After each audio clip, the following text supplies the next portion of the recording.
கிறிஸ்துக்குள் அன்பு அழைக்கப்பட்ட அன்புக்குரிய சகோதர சகோதரர்களே, யாவருக்கும் கிறிஸ்துக்குள் அன்பையும் வாழ்த்தையும் தெரிவித்துக் கொள்கிறேன். தேவன் தாமே கிருபையா தந்த நாளுக்காக நன்றியோடு சோத்திருக்கிறேன். நம்மளுடைய யூடியூப் சேனலில் ஃபாலோ பண்ணுற சகோதர சகோதரிகளுக்கு அன்பின் நல்வாழ்த்துக்கள்.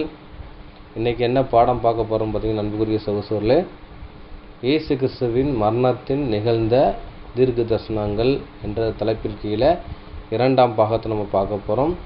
போன பாடம் வந்துக்கிட்டு என்ன படம் பார்த்திங்கன்னா, இயேசு கிறிஸ்து மரணத்தில் நிகழ்ந்த 1ஆம் பாகம் பார்த்து முடிச்சிருப்போம். பார்க்கும் கடைசியாக என்ன பார்த்து முடிச்சிருப்போம் பார்த்திங்கன்னா, யூதாஸின் மனஸ்தாபம் போடுற விஷயத்தை நம்ம பார்த்து முடிச்சிருப்போம். அது மத்தேயு 27 அதிகாரத்தில் 3 முதல் 10 வசனங்களை படிச்சிருப்போம். அது அந்த தீர்க்க தரிசனம் எங்கே நிறைவேறுச்சுன்னு எங்கே எழுதப்பட்டிருந்துச்சுன்னு பார்த்தீங்கன்னா, சகரியா 11:12-13 அந்த தீர்க்க தரிசனம் எழுதப்பட்டது. அது நிறைவேறின பார்த்திங்கன்னா அந்த மத்தேயு 27:33 மத்தேயு 27:3 முதல் 10 வரை அந்த வசனங்களை வாசித்தோம் பார்க்கும். அப்போ இயேசு கிறிஸ்துனுடைய பாடுகள் அந்த விஷயங்கள் நடக்கும்போது பார்த்திங்கன்னா, அந்த தீர்க்க தரிசனங்கள் எழுதியிருக்கிறபடி அங்கே நிறைவேறிச்சு, இல்லைன்னா தீர்க்க தரிசனம் உரைத்தபடி இங்கே நிறைவேறிச்சு அப்படிங்கிற விஷயங்கள் சொல்லியிருப்பாங்க பார்க்கணும். அப்போ இயேசு கிறிஸ்துவ வாழ்வியில் அந்த நடக்கும்போது ஒவ்வொரு இதையும் வந்துட்டு பார்த்திங்கன்னா அங்கே ஒரு டிக் அடிக்கிட்டே வருது, ரைட் போட்டுக்கிட்டே வருதுன்னு பார்க்கணும். அப்போ இயேசு கிறிஸ்து இந்த பூமிக்கு வர்ற முதல் கொண்டு தீர்க்க தரிசனங்கள் உரைக்கப்பட்டிருக்கு. ஸ்பெசிஃபிக்காக பார்த்திங்கன்னா அந்த மரணத்தில் வந்துட்டு நிறைய தீர்க்க தரிசனங்கள் வந்துட்டு அது நிறைவேறுக்குன்னு பார்க்கும். இன்றைக்கி கூட ஒரு வசனங்களை படித்து முடிக்கலாம் பார்க்கும். மத்தேயு சுவிசேஷம் 27ஆம் அதிகாரம் 26, 31, 35, 38 வசனங்கள் படிக்கலாம். அதில் பார்த்திங்கன்னா இயேசு கிறிஸ்துவை அடித்து சிலுவையில் அறையிற விஷயத்தை அங்கே சொல்லப்பட்டிருக்கும் பார்க்கும். வாசிக்கலாம். மத்தேயு எழுதின சுவிசேஷம் அதிகாரம் 27 வசனங்கள் 26, 31, 35 மற்றும் 38. அப்பொழுது அவன் பரபாசை அவர்களுக்கு விடுதலையாக்கி, இயேசுவையோ வாரினால் அடிப்பித்து சிலுவையில் அறையும்படிக்கு ஒப்புக் கொடுத்தான். அவரை பரியாசம் பண்ணின பின்பு அவருக்கு உடுத்தின மேல் அங்கியை கழற்றி அவருடைய வஸ்திரங்களை அவருக்கு உடுத்தி அவரை சிலுவையில் அறையும்படி கொண்டு போனார்கள். அவரை சிலுவையில் அறைந்த பின்பு அவர்கள் சீட்டு போட்டு அவருடைய வஸ்திரங்களை பங்கிட்டுக் கொண்டார்கள். என் வஸ்திரங்களை தங்களுக்குள்ளே பங்கிட்டு என் உடையின் பேரில் சீட்டு போட்டார்கள் என்று தீர்க்கதரிசியால் உரைக்கப்பட்டது நிறைவேறும்படி இப்படி நடந்தது. அப்பொழுது அவருடைய வலது பக்கத்தில் ஒருவனும் அவருடைய இடது பக்கத்தில் ஒருவனுமாக 2 கள்ளர் அவரோட கூட சிலுவையில் அறையப்பட்டார்கள். அப்போதும் பார்க்கும் அதை அடித்து சிலுவையில் அறையப்பட்ட விஷயத்தை நம்ம படிச்சிருக்கோம் பார்க்கும். 26ஆம் வசனத்தில் என்ன போட்டிருக்குன்னா, அப்பொழுது அவன் பரபாசை அவர்கள் விடுதலையாக்கி இயேசுவை வாரினால் அடிப்பித்து சிலுவையிலே அறையும்படி ஒப்புவித்தான் இருக்கும். அப்போ இயேசு கிறிஸ்துவை வாரியத்தில் அடிக்கிறாங்க, 40 கசையடின்னு பார்க்கும். அந்த விஷயத்தை அடிக்காங்க, அதுக்கப்புறம் சிலுவையில் ஒப்பு கொடுக்கான்னு பார்க்கும். ஆனால் பிளாத் அவரை அடித்துட்டு அவர் விடுதலை பண்ணலாங்கிறான எண்ணத்தோட என்ன இது பண்ணுறான்னு பார்க்கும். ஆனால் அவங்களை சிலுவையில் அறைன்னு சொல்லி அவங்க ஜனங்களும் வேதபார பரிசீலர்களும் நிர்பந்தம் பண்ணால இயேசு கிறிஸ்து சிலுவையில் அறைய ஒப்பு கொடுத்தான்னு பார்க்கும். அதுக்கப்புறம் பார்த்திங்கன்னா 31ஆம் வசனத்தில் அவரை பரியாசம் பண்ண பின்பு அவருக்கு உடுத்திருந்த மேலங்கியை சுழற்றி அவருக்கு வஸ்திரங்களையும் உடுத்தி அவருடைய வஸ்திரங்களை உடுத்தி அவரை சிலுவையில் அறையும்படி கொண்டு போனாங்கன்றிருக்கு. அவர் கசையடி கொடுக்க முடிச்சு பார்த்திங்கன்னா வஸ்திரங்களை எடுத்துடுறாங்க. அவங்க என்ன பண்ணுறா பார்த்திங்கன்னா அவங்களோட பாடியில் என்ன பண்ணுறாங்க பார்த்திங்கன்னா ஃபுல்லாக அடிக்காங்கன்னு பார்ப்போம். அதுக்கப்புறம் பார்த்திங்கன்னா சிலுவையில் அறையிறக்கு ஒப்பு கொடுக்கான்னு பார்க்கும். அவரை சிலுவையில் அறைந்த பின்பு அவருக்கு சீட்டு போட்டு அவருடைய வஸ்திரங்களை பங்கிட்டு கொண்டார்கள். என் வஸ்திரங்களை தங்களுக்குள்ளே பங்கிட்டு என் உடையின் பேரிலே சீட்டு போட்டார்கள் என்று தீர்க்க தரிசனம் உரைக்கப்பட்ட நிறைவேறும்படி இப்படி நடந்தது. அப்போ பார்த்திங்கன்னா இந்த சம்பவமும் அங்கே தீர்க்க தரிசனால் உரைக்கப்பட்டிருக்கும் பார்க்கும். அது அந்த விஷயம் நடந்துச்சுன்னு பார்க்கும். அதுக்கப்புறம் பார்த்திங்கன்னா 38ஆம் வசனத்தில் அப்பொழுது அவருடைய வலது பக்கத்தில் ஒருவரும் அவருடைய இடது பக்கத்தில் ஒருவனாக 2 கல்களில் அறையப்பட்டார்கள் அப்படின்னு சொல்லப்பட்டிருக்கும் பார்க்கும். அப்போ அக்கிரமக்காரன் ஒருவராக எண்ணப்பட்டாருங்கிற விஷயத்துக்காக என்ன பண்ணுறா பார்த்திங்கன்னா இந்த மாதிரி விஷயம் நடந்துச்சுன்னு பார்க்கும். அது ஏசாயால் சொல்லப்பட்டிருக்குன்னு பார்க்கும். அவன் பார்த்துட்டு இங்கே இந்த தீர்க்க தரிசனம் எங்கே உரைக்கப்பட்டதுங்கிற விஷயத்தை நம்ம படிக்க போகிறோம். வாசிக்கலாம். சங்கீதம் 22ஆம் அதிகாரம் 14, 15, 16, 17, 18 வசனங்களை வாசிக்கலாம். சங்கீதங்களின் புஸ்தகம் அதிகாரம் 22 வசனங்கள் 14 முதல் 18 வரை. தண்ணீரைப் போல ஊற்றுண்டேன், என் எலும்புகள் எல்லாம் கட்டுவிட்டது. என் இருதயம் மெழுகு போலாகி என் குடல்களின் நடுவே உருகிற்று. என் பெலன் ஓட்டை போல காய்ந்தது. என் நாவு மேல்வாயோடே ஒட்டி கொண்டது. என்னை மரணத் தூளிலே போடுகிறீர். நாய்கள் என்னை சூழ்ந்திருக்கிறது. பொல்லாதவர்களின் கூட்டம் என்னை வளைந்து கொண்டது. என் கைகளையும் என் கால்களையும் உருவ குத்தினார்கள். என் எலும்புகளை எல்லாம் நான் எண்ணலாம். அவர்கள் என்னை நோக்கி பார்த்து கொண்டிருக்கிறார்கள். என் வஸ்திரங்களை தங்களுக்குள்ளே பங்கிட்டு என் உடையின் பேரில் சீட்டு போடுகிறார்கள். போதுன்னு பார்க்கும். என்ன போட்டிருக்குன்னு பார்த்தீங்கன்னா, தண்ணீரை போல ஊற்றுண்டேன், என் எலும்புகள்லாம் கட்டு விட்டது. என் இருதயம் மெழுகு போல் ஆகிடுச்சு. என் குடல் நடுவே உருகி போச்சுங்கிற விஷயம் சொல்கிறான்னு பார்க்கும். தண்ணீரை போல ஊற்றுண்டேன் அப்படிங்கிற விஷயம் சொல்கிறான்னு பார்க்கும். அப்போ பார்த்து தண்ணீரை போல் ஊற்றுண்டேன் அப்படின்னு பார்த்தீங்கன்னா, அவங்க வேர்த்து விறுவிறுத்துட்டு, இன்னொன்று பார்த்தீங்கன்னா அவருடைய அடிக்கும் பூச்சில் பார்த்தீங்கன்னா ரத்தங்கள் என்ன பண்ணுற பார்த்தீங்கன்னா சரீரத்துலேருந்து அதாவது வாரியலால் அடிக்கும் பூச்சில் கிழிக்கப்படுது. ஒவ்வொரு சரீரத்தில் வந்துட்டு அந்த குத்தி அணிச்சது கிழிக்கப்படுது. கிழிக்கப்பட்டவொன்னு பார்த்தீங்கன்னா ரத்தம் என்ன ஆகிடுது பார்த்தீங்கன்னா உடம்பு ஃபுல்லாக என்ன ஆகிடுது பார்த்தீங்கன்னா தண்ணீரை போல் ஒழுகுதுன்னு பார்க்கும். அது தண்ணீரை போல் ஊற்றுண்டேன், எலும்புகள் எல்லாம் கட்டு விட்டது அப்படின்ட்டுருக்கு. கட்டு விட்டது அப்படின்னு சொல்ல விட்டோம்னா எலும்புல எல்லாம்னா எலும்புல எல்லாம் என்ன பண்ணிட்டு போகுதுன்னா அங்கங்கே ஜாயிண்ட் நினைச்சதை விட ஆரம்பிக்கும் பார்க்கும். அந்த மாதிரி அடி விழுந்து நினைச்சு போகிறீங்கன்னா அது எலும்புல எல்லாம் கட்டு விட்டது. என் இருதயம் மெழுகு போலாகி என் குடல்கள் நடுவே உருகிற்று அப்படின்ட்டுருக்கு. அப்போ இங்கே இருதயமே என்ன பண்ணுவோம்னா மெல்ட் ஆகிட்டு, அதாவது சொல்கிறாங்களா அப்படி உருகிட்டு அப்படிங்கிற வச்சுருந்தா அவ்வளோத்துக்குலாம் நினச்சது பார்த்தீங்கன்னா ஒரு தீயை வச்சா எப்படி வந்துட்டு ஒரு மெழுகுத்திரி உருகுமோ அதே மாதிரி நினச்சது அவருடைய இருதயம் அப்படி நினச்சது உருகிட்டு அப்படிங்கான பற்றி சொல்கிற பார்க்கும். என் குடல் நடுவிலே உருகிற்று உண்டு. இப்போ குடல் நடுவு அப்படின்னு சொல்லிட்டு பார்த்தீங்கன்னா ஒரு மனிதனுக்கு பயம் ஆரம்பிச்சா பார்த்தீங்கன்னா அது எங்கே இருக்குது, அடி வயரில் நினச்சது. ஒரு ஏதாவது பயம் வந்துட்டு ஐயோ எனக்கு வயிறு கலக்கிற மாதிரி இருக்கும்பாங்க. ஏன்னா ஒரு மனிதனுக்கு ஒரு பயம் அந்த ஒரு சூழ்நிலை ஆரம்பிச்சு நினச்சதுன்னா அந்த எதை தான் போய் பாதிக்கும் பார்த்தீங்கன்னா இருதயத்தையும், ரெண்டாவது பார்த்தீங்கன்னா அந்த குடலையும் பாதிக்கும் பார்க்கணும். பயங்கிறத விஷயம் என்னென்னா அங்கே ஒரு என்னென்னா அவரு அந்த அளவுக்கு ஒரு சித்திரவதை அங்கே நடக்குன்னு பார்க்கும். அடுத்தடுத்து என்ன நடக்குன்னு தெரியாதனால அப்படி விஷயம்லாம் இருக்குது. ரெண்டாவது ஒரு மாம்ச சரீரத்தை தானே இருக்கும். அதனால் பார்த்தீங்கன்னா எல்லா மனுஷனுக்கு என்ன சம்பவிக்குமோ அதே விஷயந்தான் நம்ம ஆண்டவராக இயேசுக்கு சம்பவிக்குன்னு பார்க்கும். அந்த அளவுக்கு என்ன பண்ணுறா பார்த்தீங்கன்னா அவருக்கு வேதனைகள் இருக்குங்கிறான விஷயம் சொல்லப்படுதுன்னு பார்க்கும். அதான் தண்ணீரை போல் ஊற்றுண்டேன் அப்படின்னா ரத்தம் வந்துட்டு உடம்பு ஃபுல்லாக இதாக இருக்குது. என் எலும்புகள் எல்லாம் கட்டு விட்டது. என் இருதயம் மெழுகு போல் ஆகி என் குடல் நடுவே உருகிற்று. மெழுகு போல் ஆகிங்கன்னா அப்படியே லகுவாயிட்டு ரொம்ப மெழுகு என்ன பண்ணலாம், அதாவது நகத்தை வச்சு குத்தி இது பண்ணலாம். அதே மாதிரி என்ன செய்யுது அவருடைய உருவ குத்துற விஷயத்தை எங்கே சொல்லப்படுதுன்னு பார்க்கும். என் பலன் ஓட்டை போல் காய்ந்தது அப்படின்ட்டு பலன் ஓட்டை போல் காய்ந்தது அப்படிங்கிற விஷயம் சொல்லப்படும் பார்க்கும். ஓடுன்னா தண்ணீர் இல்லாததுன்னு பார்க்கும். ஒரு பானை எடுத்து வச்சுன்னு வைங்களேன், மண் பானையில் எடுக்கும் சில தண்ணி இருக்கும் பூச்சில் அதோடைய பலன் வேற மாதிரி இருக்கும். இந்த தட்டினா அது நினச்சது அதோடைய சத்தம் வேற மாதிரி இருக்கும். எம்டியாக இருக்கும் பூச்சில் ரொம்ப இதாக இருக்கும். எம்டியாக இருக்கும் பூச்சில் பார்த்தீங்கன்னா அதை உடைச்சிடலாம், அந்தளவுக்கு இதாக இருக்கும் பார்க்கும். அதை தான் அவர் பலனை சொல்கிறார், என் பலன் ஓட்டை போல் காய்ந்தது, என் நாவு மேல் நாவோடு ஒட்டி கொண்டது, என்னை மரணத்தூளிலே போடுகின்றேன். அப்படின்னா அவருக்கு தண்ணீரே இல்லை. ஏன்னா நீர் சத்து எல்லாமே போயிட்டு அதனால தான் சிலுவையில் இருக்க முடிச்ச தாகம்னு சொல்கிறாங்க. அவருக்கு யாருமே தண்ணி குடிக்கலன்னு பார்க்க. அப்படின்னா அவர் வந்துட்டு தண்ணீருடைய அதாவது தண்ணீர் வேணும்னா அவங்க எச்சி நாக்கில் ஊறணும். அந்த மாதிரி நாவில் கூட நினச்சது பார்த்திங்கன்னா தண்ணீர் பசை இல்லை. அந்த அளவுக்கு ஒரு வறட்சிக்குள்ளே போயிட்டான்னு பார்க்கும். நாய்கள் என்னை சூழ்ந்திருக்கிறது அப்படின்ட்டு இருக்கு. பொல்லாதொரு கூட்டம் என்னை வளைந்து கொண்டது, என் கைகளையும் என் கால்களையும் உருவ குத்தினார்கள். அப்போ நாய்களுங்கிறத யாரையாட்டனோ புறஜாதிகள் அடையப்படுத்துது. அப்போ இயேசு கிறிஸ்து யாரை சிலுவையில் அறையிறாங்கன்னா ரோம போர் சேவர்கள் அறையிறாங்கன்னு பார்க்கும். பொல்லாதோர் கூட்டம் என்னை வளைத்து கொண்டது அப்படின்னு பார்க்கும். இந்த பொல்லாத கூட்டம் என்ன ரோமர் பேர் சேவர்லையும் சொல்லலாம். இன்னொரு பார்த்தீங்கன்னா வேதபாரண ஆசாரியர்கள் தூரத்து நின்று என்ன சம்பவிக்குங்கிறான விஷயத்த அவங்க பார்க்குறாங்கன்னு பார்க்கும்.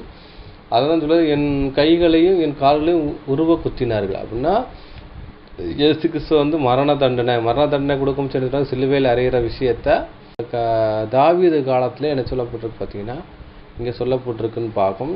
அவர் பீரியடில் என்ன சொல்லப்பட்டிருக்குன்னா இந்த மாதிரி இருக்குது. கிட்டத்தட்ட இந்த சங்கீத குறிப்புகளுக்கு கிட்டத்தட்ட ஒரு 1000 வருஷம் இருக்குன்னு பார்க்கும். அந்த டைமில் தான் இருக்க சொல்லப்படுதுன்னு பார்க்கும். அப்போ பார்த்திங்கன்னா அது வரை என்ன பண்ணுறது தீர்க்க தரிசனம் சொல்லப்பட்டிருக்கு. அப்போ அந்த தீர்க்க தரிசனத்தில் என்ன சொல்லப்பட்டிருக்குன்னா அவருக்கு சிலுவை மரணம், கைகளையும் கால்களையும் ஆணி அறைவார்கள்ங்கிறதான விஷயத்தை அங்கே சொல்லப்பட்டிருக்குன்னு பார்க்கும். அதுக்கப்புறம் பார்த்திங்கன்னா என் எலும்பு எல்லாம் நான் எண்ணலாம், அவர்கள் என்னை நோக்கி பார்த்து கொண்டிருந்தார்கள். அப்போ பார்த்திங்கன்னா அங்கங்கே சரீரம் பீக்கப்பட்டு எலும்பு தெரிகிற மாதிரி இருக்குன்னு பார்க்கும். அந்த அளவுக்கு நினச்சதை பார்த்திங்கன்னா அவர் எலும்பு எண்ணலாம் அப்படின்னா அங்கங்கே சரீரம் பீத்து எடுக்கப்பட்டிருக்கு, அங்கங்கே தொங்கியிருக்கு, ரத்தம் எல்லாமே நினச்சதை வெளியே போயிட்டுன்னு பார்க்கும். அப்போ பார்த்திங்கன்னா என் வஸ்திரங்களை தங்களுக்குள்ளே பங்கிட்டு என் உடையின் பேரில் சீட்டு போட்டுகிறார்கள் என்று. அப்போ பார்த்திங்கன்னா அவருடைய வஸ்திரங்களை சீட்டு போடுற விஷயத்தை அங்கே அடையாளப்படுத்துன்னு பார்க்கும்.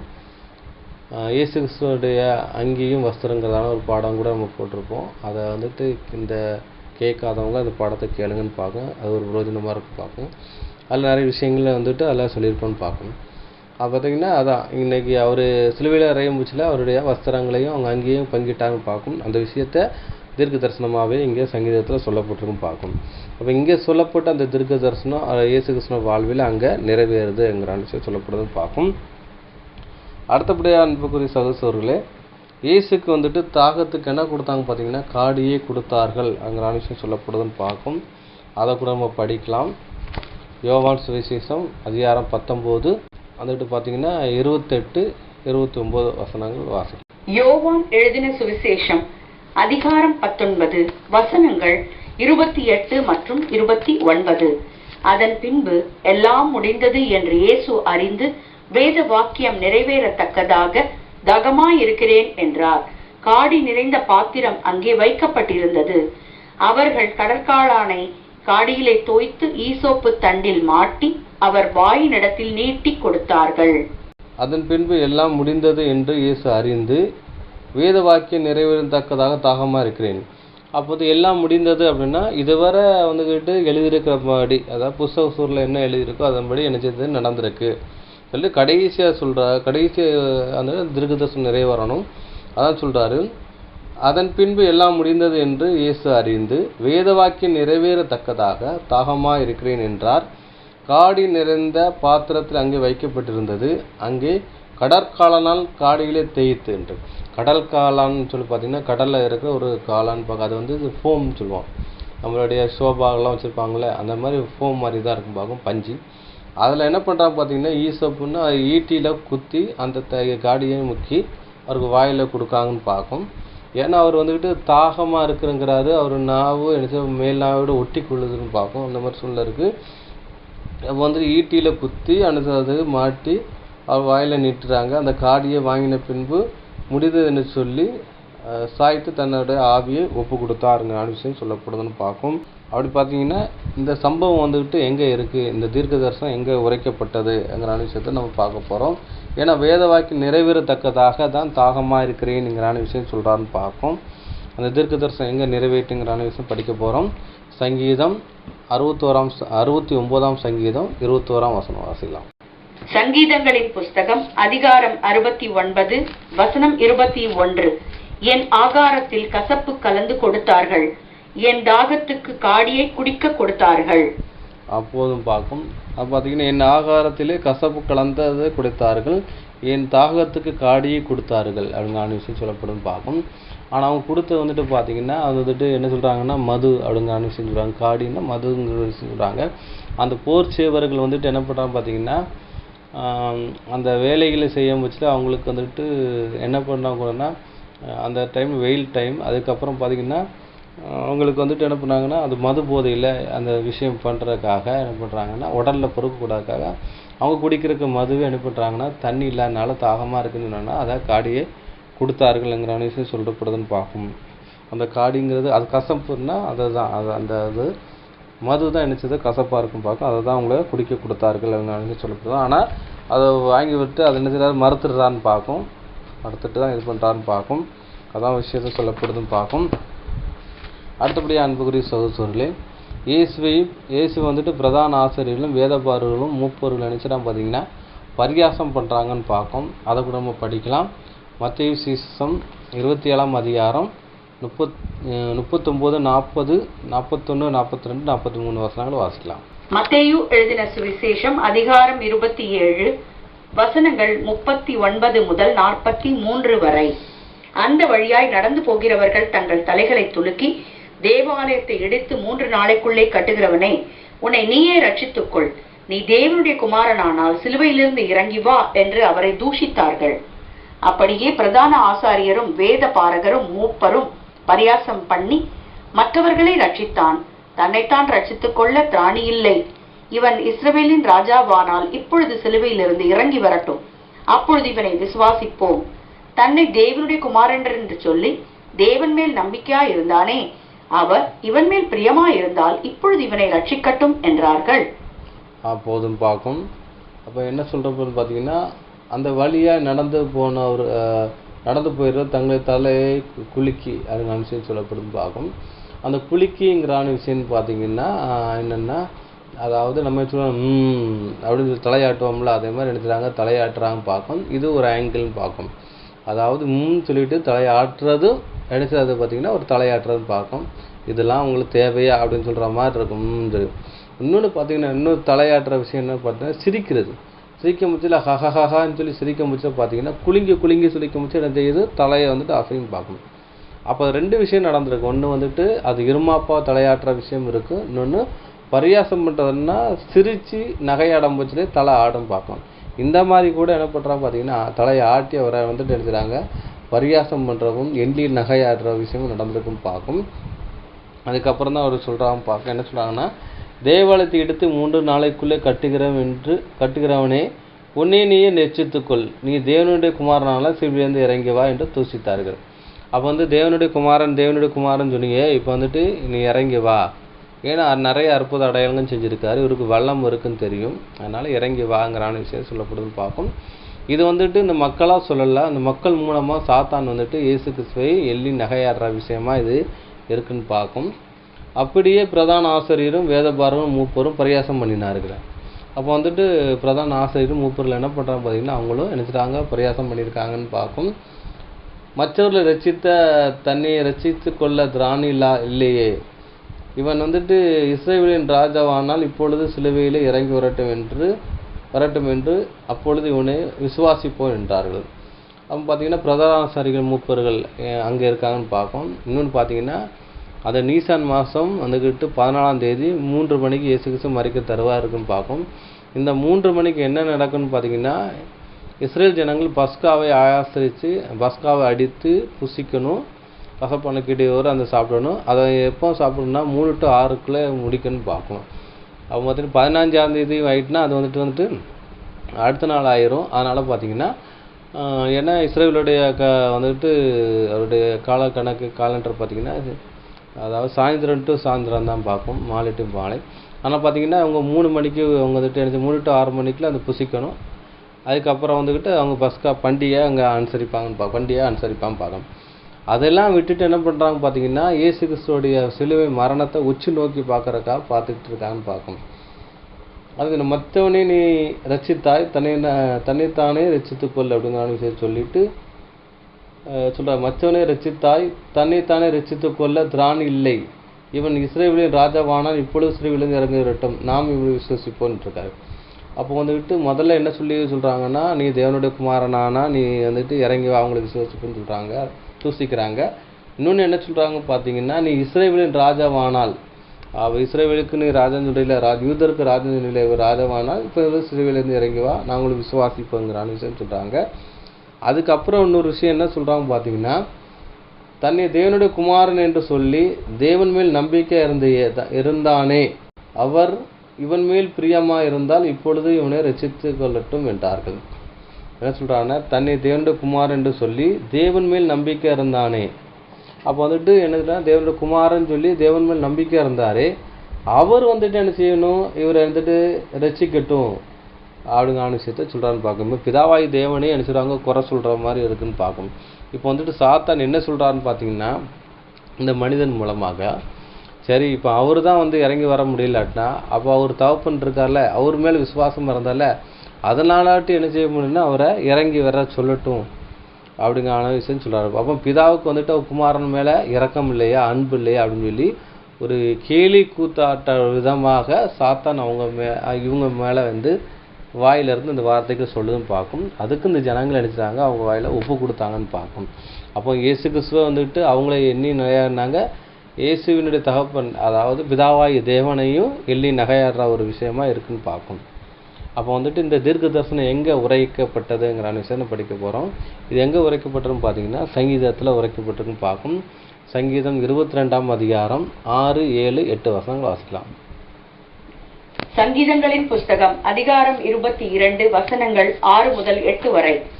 நானோ ஒரு புழு, மனுஷன் அல்ல, மனுஷரால் நிந்திக்கப்பட்டும் ஜனங்களால் அவமதிக்கப்பட்டும் இருக்கிறேன். என்னை பார்க்கிறவர்கள் எல்லாரும் என்னை பரியாசம் பண்ணி உதட்டை பிதுக்கி தலையை துலுக்கி, கர்த்தர் மேல் நம்பிக்கையாய் இருந்தானே, அவர் இவனை விடுவிக்கட்டும், இவன் மேல் பிரியமாய் இருக்கிறாரே, இப்பொழுது இவனை மீட்டு விடட்டும் என்கிறார்கள். அப்போதும் பார்க்கும். அப்போ என்ன சொல்கிறாங்க பார்த்தீங்கன்னா, அங்கே சொல்கிறாங்க, நானும் ஒரு புழு, மனுஷன் அல்ல, மனுஷனால் நிந்திக்கப்பட்டு ஜனங்களால் அவமதிக்கப்பட்டு இருக்கிறேன் இருக்காரு. அப்போ புழு மாதிரி என்ன பண்ணுறா பார்த்தீங்கன்னா, அங்கே வந்துட்டு சிலுவையில் வந்து நெளிகிற ஒரு சூழ்நிலை இருக்குன்னு பார்க்கும்.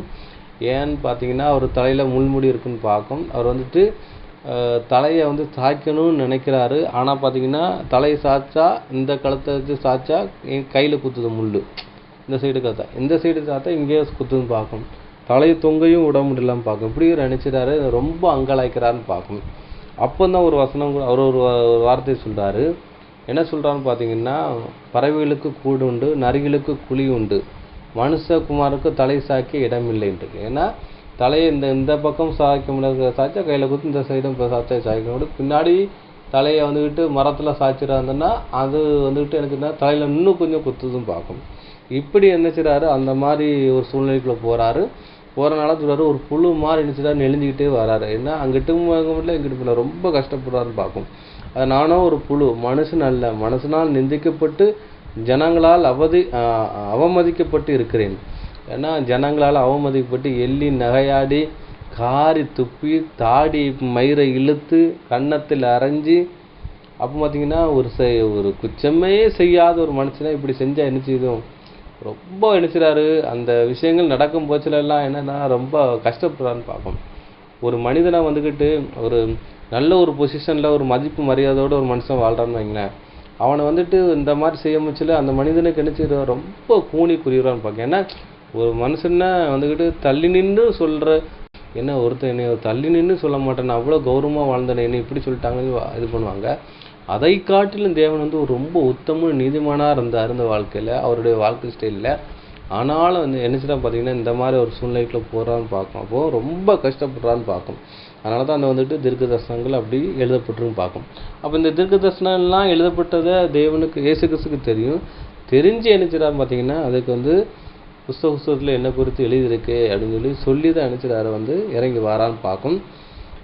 என்னை பார்க்கிறவர்கள் எல்லாம் என்னை பரியாசம் பண்ணி உதடு பிதிக்கி தலையை குலுக்கி, அப்போ உதடு பிதிக்குன்னு எனக்கு தேவை தான் அப்படின்னு என்ன சொல்லுவாங்க பார்த்தீங்கன்னா பிதுக்குறாங்க. யார் பிதுக்குறான்னு பார்த்தீங்கன்னா அந்த வேதபாரம் பரிசீகன்னு பார்க்கும். வேதபாரம் பரிசீகர் தான் அந்த மாதிரி உதடு பிதிக்கி இது தேவைதான் அப்படின்னு சொல்கிறாங்க. ஏன் தேவைதான்னு சொல்கிறாங்கன்னா, இயேசு கிறிஸ்துவனுடைய ஆரம்பத்தில் இருந்து அவங்களுக்கு நினச்சதை இயேசு கிறிஸ்து மேலே பிடிக்கலான்னு பார்க்கணும். ஏன் பிடிக்கலன்னா, இயேசு கிறிஸ்துவ சத்திய உபதேசங்கள் பேசுகிறாரு, இவருக்கு பின்னாடி ஒரு கூட்டம் ஜனங்களே போகுது. அப்போ பார்த்தீங்கன்னா இங்கே வந்துட்டு ரபி அப்படின்னு சொல்லி நினச்சிட்டாங்க. வேதபார பரிசேயர்கள் ஆசாரியர்கள்லாம் ஒரு கணம் பொருந்தியராக வாழ்கிறாங்க. இப்போ வந்துட்டு இயேசு கிறிஸ்துவே நினச்சிடுவாங்கன்னா அவங்களுக்கு கொடுத்த ரபி பட்டத்தை இயேசு கிறிஸ்து ரபி போதகரே இப்போ அவங்கள்ட்ட அப்படி அவர் பின்னாடி போகிறாங்க. அவருடைய சத்திய உபதேசங்களை கேட்குறான்னு பார்க்கும். ஏன்னா ஆசாரியன் உதடு தான் அறிவை காக்க வேண்டும், அவங்கள்ட்ட தான் வேதம் அவங்க வாயில் இருந்துச்சு, அவங்க தான் தேவனுடைய தூதனாக இருந்தாங்க. இப்போ பார்த்தீங்கன்னா அவங்கள வந்துட்டு தேவன் தள்ளி விட்டுறான்னு பார்க்கணும். அப்போ பார்க்கும் சில அப்போ இவரை கணம் பண்ணுறது அவங்களுக்கு பிடிக்கலன்னு பார்க்கணும். அதனால் கொலைவெறியோடு அலையிறாங்க. இப்போ வந்துட்டு அந்த திட்டத்தை செயல்படுத்துறதுனால வந்துட்டு அவங்க நினச்சிட்டாங்க தலையை குலுக்கி நினச்சிட்டாங்க பார்த்தீங்கன்னா அதை வந்துக்கிட்டு இது தேவைதான் அப்படிங்கிற விஷயத்தை சொல்லி நினச்சிட்டா பரியாசம் பண்ணுறான்னு பார்க்கும். அதுக்கப்புறம் சொல்கிறாரு, கர்த்தர் மேல் நம்பிக்கை இருந்தானே இவனை விடுவிக்கட்டும் அப்படின்னு சொல்லி சொல்கிறாங்க. அப்போ தேவனுடைய குமாரனுங்கிறான விஷயத்த அவங்க சொல்கிறான்னு பார்க்கும். சொல்லி தான் என்ன பண்ணுறான்னு பார்த்தீங்கன்னா இந்த மாதிரி விஷயங்கள் அவங்க சொல்கிறாங்கன்னு பார்க்கும். என்ன சொல்கிறான்னு பார்த்தீங்கன்னா தேவனுடைய குமாரன்ட்டு சொல்லி தேவன் மேல் நம்பிக்கை இருந்தானே அப்படின்னு சொல்லி எழுத்தது மத்திய விசேஷத்தில் சொல்லப்பட்டிருக்கு. இங்கே என்ன சொல்லப்பட்டிருக்குன்னா கர்த்தர் மேல் நம்பிக்கை இருந்தானே இவனை விடுவிக்கட்டும் அப்படின்னு சொல்கிறார். இங்கே தன்னை தேவனுடைய குமாரன்ட்டு சொன்னாரே தேவன் மேல் நம்பிக்கை இருந்தார் தானே அப்படிங்கிற விஷயம் சொல்கிறாங்க. அதுக்கப்புறம் பார்த்தீங்கன்னா இவன் மேல் பிரியமாக இருக்கிறாரே இப்பொழுது இவனை மீட்டு விடட்டும் என்றார்கள். அங்கே என்ன சொல்கிறாருன்னா இவன் மேல் பிரியமாக இருந்து இப்பொழுது இவனை ரசிக்கட்டும் அப்படிங்கிற விஷயத்தை அங்கே சொல்லப்பட்டுன்னு பார்க்கணும். கரெக்டாக எக்ஸாக்டாக என்ன சொல்கிறாங்க பார்த்தீங்கன்னா அங்கே சங்கீதத்தில் சொல்லப்பட்ட அந்த விஷயத்தை அந்த ஜனங்கள் அப்படியே பேசுகிறாங்க. என்னதுன்னா தேவன் மேல் நம்பிக்கையாக இருந்தானே இவனை விடுவிக்கட்டும். யாரை விடுவிக்கட்டும்னா பிதாவை தேவன் விடுவிக்கட்டும். இவன் மேல் பிரியமாக இருக்கிறாரே இப்பொழுது இவனை மீட்டுக்கொள்ளட்டும். பிரியமாக இருக்கிறாரே அப்படிங்கிற விஷயம் எங்கே சொல்லணும்னு பார்த்தீங்கன்னா இயேசு கிறிஸ்து ஞானஸ்தானம் எடுக்கும் போச்சில் வானம் திறந்துக்கிறதையும் பரிசுத்தாவி புறாமையில் வருகிறதையும் இவரே என்னுடைய தேவனுடைய குமாரன் இவன் மேல் இன்னும் பிரியமாக இருக்கிறேனுங்கிறான ஒரு சத்தம் அவரோட இருக்குன்னு கேட்குதுன்னு பார்ப்போம். அதை விஷயத்தான் அங்கே சொல்லப்படுதுன்னு பார்ப்போம். இன்னொன்று பார்த்தீங்கன்னா மறுரூபம் மலையில் கூட இவரே தேவனுடைய குமாரன் இவர் சத்தத்துக்கு செவி கொடுங்கள்ங்கிறான ஒரு சத்தம் என்கிறது மறுரூபம் மலையில் கேட்குன்னு பார்க்கும். அதை தான் இங்கே சொல்கிறாரு. இந்த மாதிரிலாம் பிதாவாய் தேவனே இந்த மாதிரி சர்டிஃபிகேட் கொடுத்துருக்காரு. ஆனால் இந்த மாதிரி ஒரு சூழ்நிலை இருக்குங்கிறான விஷயத்த சொல்கிறாங்கன்னு பார்க்கும். அதான் அந்த விஷயம் சொல்லப்படுதுன்னு பார்க்கும். அந்த அளவுக்கு என்ன பண்ணுறா பார்த்தீங்கன்னா ஒரு ஒரு கஷ்ட காலத்துக்குள்ளே அவர் போகிறான்னு பார்க்கும். அடுத்தபடியாக அன்புக்குரிய சகோதரர்களே அடுத்த தீர்க்க தரிசனம் என்னென்னுங்கிறான விஷயத்த நம்ம படிக்க போகிறோம். இயேசு கிறிஸ்து வந்துட்டு குமரலின் சத்தம் அங்காளைப்புங்கிற விஷயம் பார்க்க போகிறோம். இயேசு கிறிஸ்து வந்துட்டு என்ன வருத்தப்பட்டு என்ன செய்கிறார் அங்காளைக்கிறான்னு பார்க்கும். அதை கூட படிக்கலாம். எங்கே பார்த்தீங்கன்னா மத்தேயு சுவிசேஷம் 27ஆம் அதிகாரம் 46, 48, 49 வசனங்களை படிக்கலான்னு பார்க்கும். வாசிக்கலாம். மத்தேயு எழுதின சுவிசேஷம் அதிகாரம் 27 வசனங்கள் 46, 48 மற்றும் 49. 9ஆம் மணி நேரத்தில் இயேசு ஏலி ஏலி லாமா சபக்தானி என்று மிகுந்த சத்தமிட்டு கூப்பிட்டார். அதற்கு என் தேவனே ஏன் என்னை கைவிட்டீர் என்று அர்த்தமாம். உடனே அவர்களில் ஒருவன் ஓடி கடற்காளானை எடுத்து காடியில் தோய்த்து அதை ஒரு கோலில் மாட்டி அவருக்கு குடிக்க கொடுத்தான். மற்றவர்களோ பொறு எலியா இவனை ரட்சிக்க வருவானோ பார்ப்போம் என்றார்கள். இயேசு கிறிஸ்து வந்துட்டு என்ன சொல்றாரு பார்த்தீங்கன்னா 9ஆம் மதினா மதியம் 3 மணி ஏலி ஏலி லாமா சபத்தானிக்கென்று சத்தமிட்டு கூப்பிட்டு அதற்கு என் தேவனே ஏன் என்னை கைவிட்டீர் என்று அர்த்தமாம் அப்படின்னு சொல்லப்பட்டிருக்கு. இது வந்து பார்த்தீங்கன்னா அராமைக்கு மொழியில் அவர் வந்து பேசிக்கான்னு பார்ப்போம். அந்த அராமைக்கு மொழியை தெரியாதவங்க என்ன பண்ணுறாங்கன்னா ஏலி ஏலின்னு சொன்னோன்னா எலியாவை தான் கூப்பிட்றாரா அவர் கூப்பிட்டா அப்போ எலியா வந்து ரசிக்கட்டும்ங்கிற விஷயம் சொல்கிறான்னு பார்ப்போம். அதுக்கப்புறம் பார்த்தீங்கன்னா அவருக்கு தாகமாக எடுக்கிறேன்னு சொன்னோம்னா பார்த்தீங்கன்னா அந்த காடியை வந்துட்டு கடற்காரனில் என்னென்னா அந்த கடலில் உள்ள அந்த காளான்னு சொல்கிற அந்த ஃபோமில் அந்த இதை காடியில் தொட்டு என்ன சொல்ல பார்த்தீங்கன்னா ஈட்டியில் முக்கி இங்கே கொடுக்கான்னு பார்க்கும். அந்த விஷயம் சொல்லப்படுதுன்னு பார்க்கும். இந்த தீர்க்க தரிசனம் எங்கே நிறைவேறிச்சு அங்கிறான விஷயத்த நம்ம படிக்க போகிறோம்.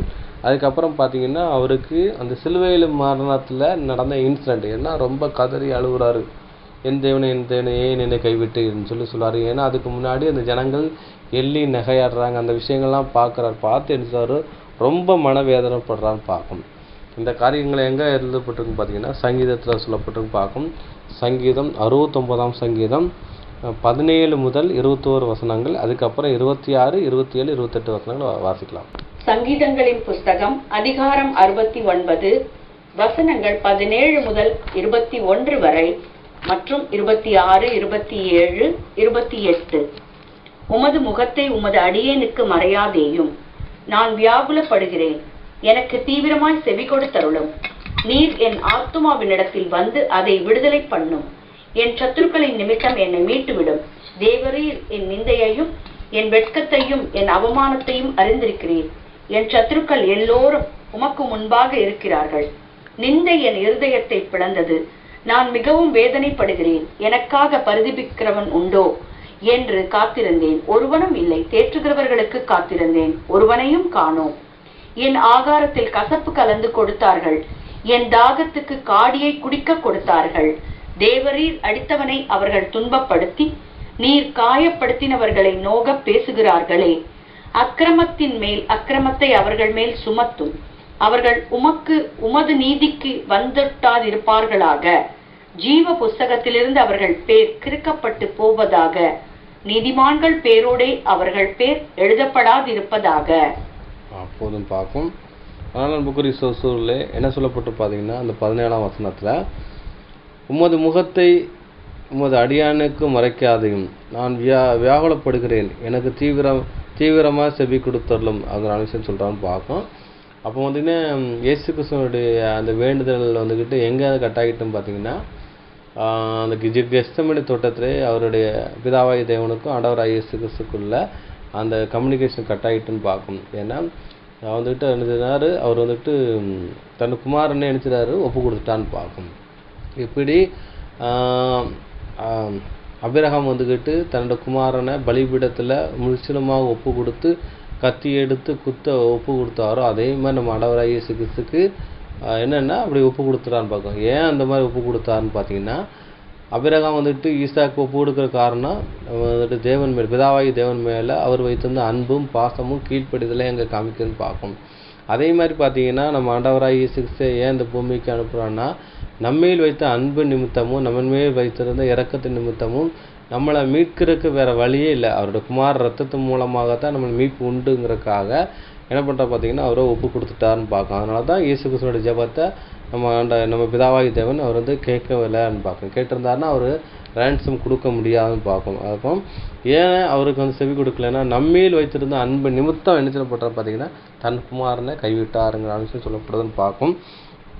அதான் சொல்லப்படுது, தீவிரமாக செவி கொடுத்துட்டாரு. நீர் என் ஆத்மாவிடத்தில் வந்து அதை விடுதலை பண்ணும், என் சத்துருக்கள் நிமித்தம் என்னை மீட்டுக்கொள்ளும். நீர் என் ஆத்மாவுக்கு வந்து அதை விடுதலை பண்ணும், என் சத்துருக்கள் நிமித்தம் என்னை மீட்டுக்கொள்ளும். பயங்கர ஒரு கஷ்டத்தில் இருக்கிறேன், எடான்னு பார்த்தீங்கன்னா எப்படியாட்டும் என்னை மீட்டுக்கொள்ளுங்க. எப்படி ஈசாக்கை வந்துக்கிட்டு கொல்லக்கூடாதுக்காக தேவதூதன் மூலம் நிப்பாட்டிட்டார். அபிரகாமே நீ நினைச்சிறது வந்து பிள்ளையை கொள்ளாத, ஏன்னா நீ வந்துட்டு தேவனுக்கு பயந்துருக்கிறேன், நான் வந்துட்டு இப்போ வந்துட்டு நம்புகிறேன் அப்படின்னு சொல்லிட்டு அங்கே வந்துட்டு ஈசாக்குக்காக அங்கே ஒரு ஆடு பலி செலுத்தப்படுதுன்னு பார்க்கணும்.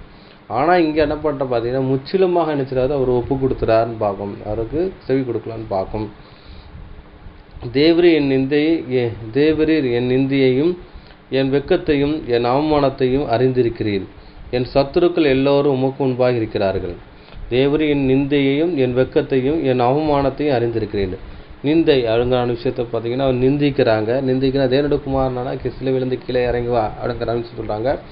அது நம்ம கலாக்குவே லாங்குவேஜில் சொல்ல முடிச்சுல பார்த்தீங்கன்னா, அன்புக்குரிய சகோதரர்களே, ஒரு அப்பனுக்கு பிறந்த பையனாக இருந்தால் கீழே இறங்கி வாடா அப்படிங்கிற விஷயம் சொல்கிறான்னு பார்ப்போம். இந்த வார்த்தையை எந்த ஒரு மனுஷனாலும் தாங்க முடியாதுன்னு பார்க்கணும். ஏன்னா ஒரு தாயை வந்துட்டு இழிவான ஒரு பேசுகிறதுக்காக தான் அந்த மாதிரி விஷயம் பார்க்கும். ஒரு அப்பனுக்கு பிறந்த பையன்னா அப்போ அவன் தாயையே வந்துட்டு ஒரு கீழ்த்தரமான பேசுகிற விதமாக இருக்குன்னு பார்க்கணும். இங்கே கூட வந்துட்டு பார்த்தீங்கன்னா, அங்கே சிலுவையில் அரைஞ்சிருக்கும் போச்சுல, நீ தேவனுடைய குமாரன்னு சொல்கிறீங்களா, அப்படி பிறந்தன்னா நீ வந்து இறங்கி வாடா அப்படிங்கிற விஷயம் பார்க்க, நீ உண்மையிலே தேவனுடைய குமாரனை இறங்கி வா அப்படிங்கிற விஷயத்த ஒரு ரொம்ப கொச்சப்படுத்துகிற மாதிரி விதமாக பேசுகிறாங்கன்னு பார்க்கும். சொல்லுவார், தேவரீர் என் நிந்தையும் என் வெட்கத்தையும் என் அவமானத்தையும் அறிந்திருக்கிறேன். வெக்கங்கிறது என்னென்னா, ட்ரெஸ்ஸை உறிஞ்சி என்ன வாரியலால் அடிக்காங்க, ரொம்ப அவமானமாயிரு, எல்லாரும் பார்க்குறாங்க, அவருக்கு ரொம்ப கஷ்டமாகி போயிரு. அதுக்கப்புறம் பார்த்தீங்கன்னா, என் அவமானத்தை அறிந்திருக்கேன், காரி துப்புறாங்க, எண்ணி நகையாடுறாங்க, கன்னத்தில் அறிகிறாங்க, அதான் அவமானம் பார்க்கும்.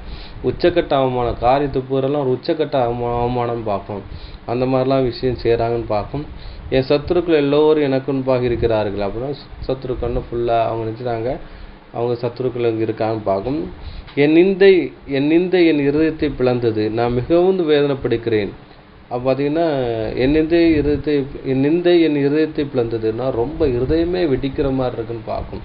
அதான் சிலர் சொல்லுவாங்க, என்னோட கஷ்டத்தில் இருதயமே வெடிக்கிற மாதிரி இருக்குது அப்படி சொல்லுவாங்க. அதே மாதிரி தான் இயேசு கிறிஸ்துவோடைய பாடுகள் அப்படி பார்த்தீங்கன்னா, அப்போ தான் இருதயமே வெடிக்கிற மாதிரி ஒரு சூழ்நிலை இருக்குது. ஏன்னா கூட இருந்தவங்க சொந்தக்காரங்க பெற்ற தாய் கூட நினச்சிடாது, தூரத்துலேருந்து வேடிக்கை பார்க்குற ஒரு சூழ்நிலை இருக்குன்னு பார்க்கும். தாய் கூட பெற்ற பிள்ளைய வந்துட்டு கதறி அழ முடியாத ஒரு சூழ்நிலை இருக்கான்னு பார்க்கணும். ஏன்னா அவருடைய பிரேதத்தை கூட பார்த்து அழ முடியாத சூழ்நிலையில் ரொம்ப கஷ்டப்படுறாங்கன்னு பார்க்கணும். ஏன்னா அவருடைய பாடியை வாங்கி யார் பண்ணுறான்னா அரிமேத்தியனாகிய யோசேப்பும் நிக்கோதேமியும் என்ன பண்ணுறான்னு பார்த்தீங்கன்னா வாங்கி இது பண்ணுறான்னு பார்க்கும். பாடியை கூட வாங்குறதுக்கு அவங்களுக்கு ஒப்பு கொடுக்க முடியலன்னு பார்க்கும். அந்த மாதிரி இருக்கு, தூரத்தில் பார்த்து இது பண்ணுறாங்கன்னு பார்க்கும். இந்த மாதிரி ஒரு சூழ்நிலை இருக்குது. அதான் சொல்கிறார், என் நிந்தை என் இருதயத்தை பிளந்தது, நான் மிகவும் வேதனைப்படுகிறேன், எனக்காக பரிதேற்கிறது உண்டோ என்று காத்திருக்கிறேன், ஒருவனும் இல்லை, தேய்ச்சுவதற்காக காத்திருக்கிறேன், ஒருவனை காணுன்றது. அப்போ பார்த்தீங்கன்னா இப்படி ஒரு சூழ்நிலை இருக்குன்னு பார்க்கும். ஏன்னா அவர் சீசர்கள் எல்லாரும் விட்டு விட்டு ஓடிட்டாங்க. சொந்த பந்தங்களாம் எல்லாம் ரொம்ப தூரத்துலேருந்து வேடிக்கை பார்க்குற மாதிரி இருக்கும். யாரும் அவருக்கு பரிதபிக்கிறதில்ல வந்துட்டு ஒரு சூழ்நிலை இருக்குன்னு பார்க்கும். இப்போ ஒரு செத்த டெத் பாடிக்கு கூட நினச்சிடுவாங்க, ஒப்பாரி வச்சு அழுவாங்கன்னு பார்க்கும் சொல்லி. ஆனாலும் பார்த்தீங்கன்னா இவரை சொல்ல முடியாத இது பண்ணல. ஏன்னா பேதுருவிட்டே என்ன சொல்கிறாங்க பார்த்தீங்கன்னா, இவரு கூட இருந்தவர் தானே அப்படின்னு சொல்கிறாங்கன்னு பார்க்கும்.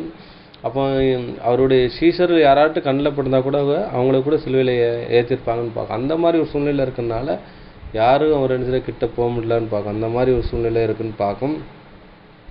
அதான் என் ஆகாரத்திலே கசப்பு கலந்த தண்ணீரை கொடுத்தார்கள், என் தாகத்துக்கு காடியை கொடுத்தார்கள் சொல்லிட்டு சொல்கிறாரு, தேவரீர் அடித்தவனையும் அவர்களை துன்பப்படுத்தி காயப்படுத்தினவனையும் நோக பேசுகிறார்களே என்று. அப்போ அடிக்கிறாங்க, தேவரை அடிச்சிருக்காங்க, துன்பப்படுத்தியிருக்காங்க, காயம் பண்ணியிருக்காங்க, அவங்களெல்லாம் நேராக பேசுவர்களாக அங்கே நான் விஷயம் சொல்கிறான்னு பார்க்கும்.